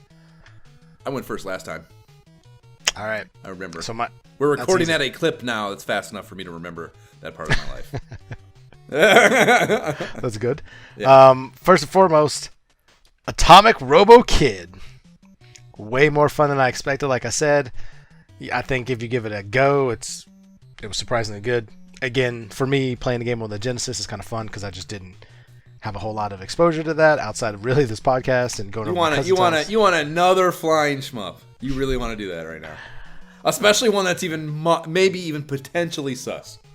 It is potentially sus. I would say. But again, when we go through magazines like this, and I've been starting to think a little bit differently about this. When we see some of the same games over and over, it's kind of like, okay, I know that paid placements, the companies are paying for these, the magazines are trying to fill out their magazine with relevant material. But I don't know, man. This is this is one of those ones that they put it out there. I don't know. I don't know how to explain it. Like I feel like you just need to give it a go. Like that's all I can really say about it. So I did not fiddle hard with it. So yeah. I'm not. So I would not argue that I've experienced the whole shkabo. Yeah, I don't know, because I don't know. When I first tried it, it seemed very similar to a lot of other games we played. Like if I had just played it for the first couple of seconds, I would have just been like, and maybe if I'd had the cart before, I would have assumed that, like, oh, I've already had this. Clearly I played before, but I didn't. And so I kind of just forced myself to play a little longer than I did. And yeah, it was fun. But then I think I died. Yeah, I died really fast. So I want to say it's like a one-hit mechanic or something. Like I could be wrong, but there's weapons that kind of help with that, if I remember correctly. Yeah, so. I mean, yeah, I definitely did not get down the fucking weapon progression tree. There's no fucking question about that.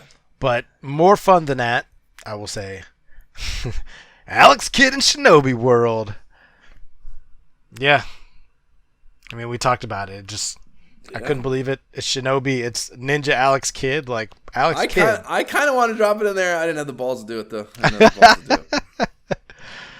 Yeah, Alex Kidd. And then third on my list was Moonwalker. I was originally, until I came across Moonwalker, I was thinking Batman because it showed back up. But then I saw Moonwalker, and it was more fun than I thought it would be. Because, again, this is a game, as somebody who never had the Genesis growing up, that I would see. I was a huge Michael Jackson fan. Did you say Batman? No.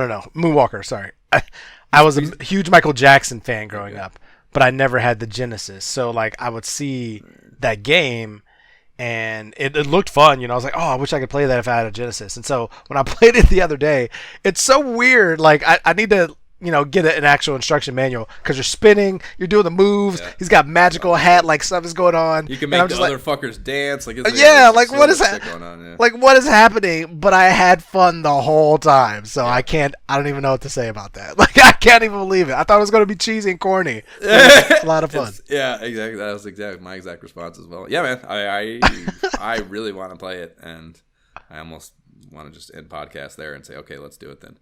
Because it's fucking. I want to listen to the music. I want to play the game. I want to talk about a whole bunch of weird Mike Jackson shit. I want to see all those crazy cutscenes. There's gonna be phenomenal posts. It's gonna be a goddamn social media bonanza. It's gonna be a blast. The dialogue we'll have with that is gonna be a fucking blast. Probably gonna be some inappropriate people that go too far with some things, but I'm here for that too. Michael Jackson, you gotta take the whole thing. Yeah, exactly. Yeah, you can't. If you want, you can't have your cake and eat it too. You gotta fucking, gotta take the lumps with the fucking whatever. Yeah. I'm sure there's a counterpoint to that. That's a saying, but I don't remember what it is. Okay, copy that.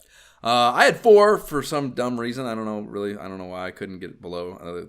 I know which one I should have lopped off, but I didn't want to for some reason. So I have Adventures of Lolo 2 for the aforementioned reasonings. I have Moonwalker. I have Super Spike V-Ball on the NES. Oh! Yeah, so that was a little bit of left field. It was just an ad appearance. I don't even think we said the words in the entire recording, this 7-hour podcast. Definitely did not. Yeah, I don't think we said it a single time. But I own it. It's a fun game. It's a really fun game, actually. And yeah, man, it's just I think we'd have, and that's definitely a co-op one that we can have a fucking blast with and do turn up with. And I do like even the tournament mode, like there's not a lot of meat on the bone for shit to talk about. It's a little bit of a short game probably. So maybe that's a reason. We are coming through the end of a side quest, a major side quest, so it could be good timing to have something. Throw a sports game, a lighter sports game. Yeah. Light fare or what the fuck I'm trying to think of. It's eluding me what I'm trying to say here. So there's that one, and then Rocket Ranger I had in here too. I want to play it. It's probably too much time. I'm getting it's probably too much. It's like it's one of those things. It's like, what's another title that's been like this? That's like, just so much going on that's interesting and intriguing. And if it were like what it is, like that's something.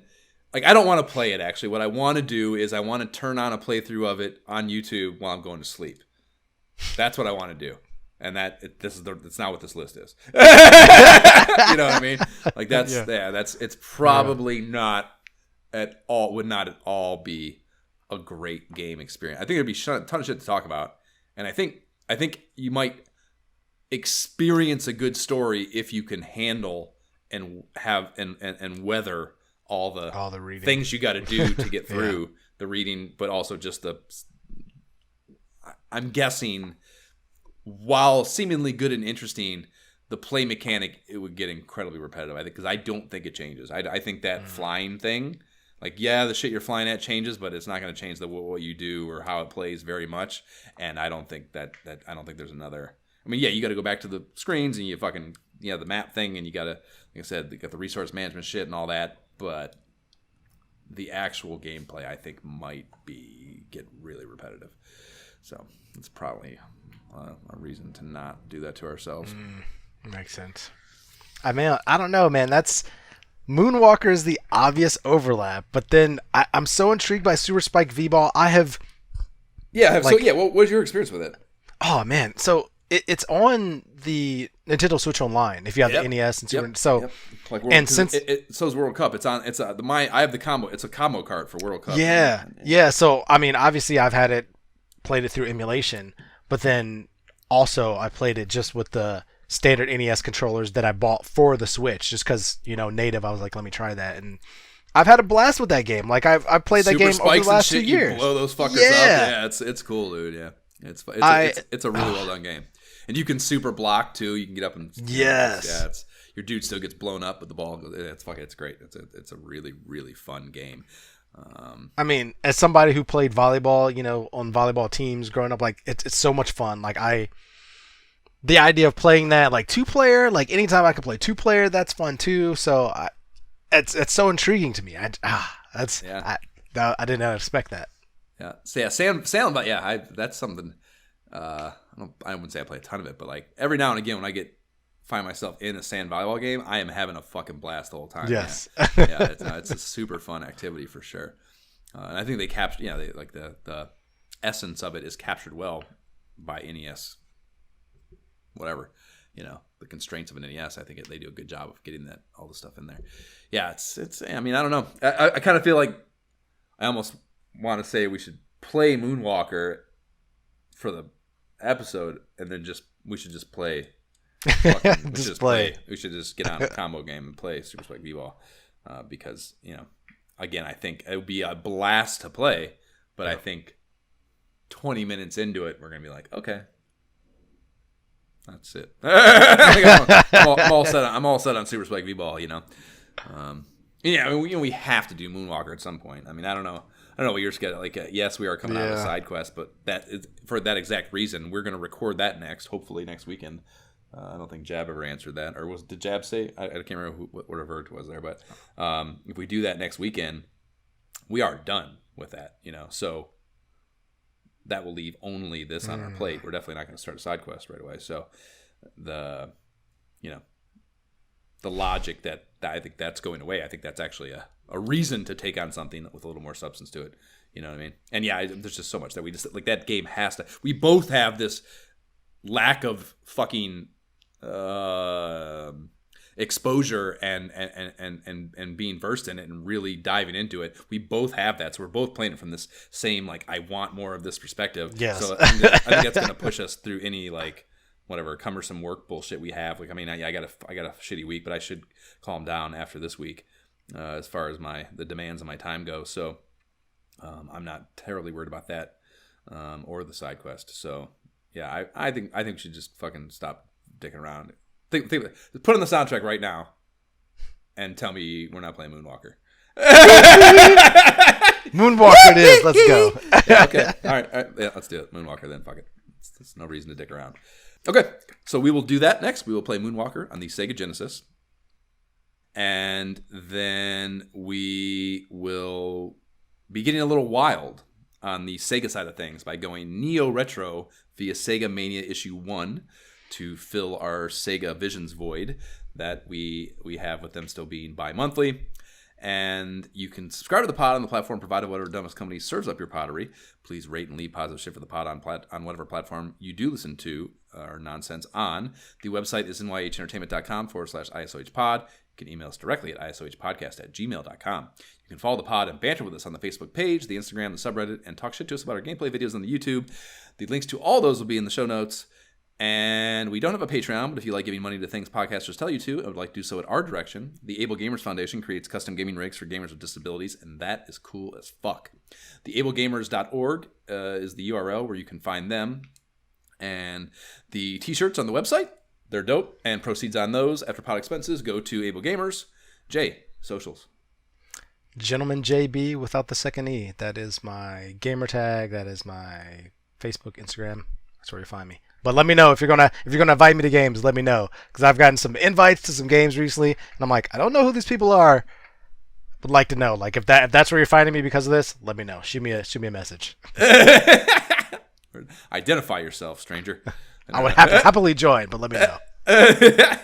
And you can find me on Twitter at Josh Folan, on Instagram at My Shift Key is Broke, and my Oculus gamer tag is also My Shift Key is Broke if you want to get hammered in El Diablo, the new course on Walkabout Mini Golf. Okay, bye. Bye.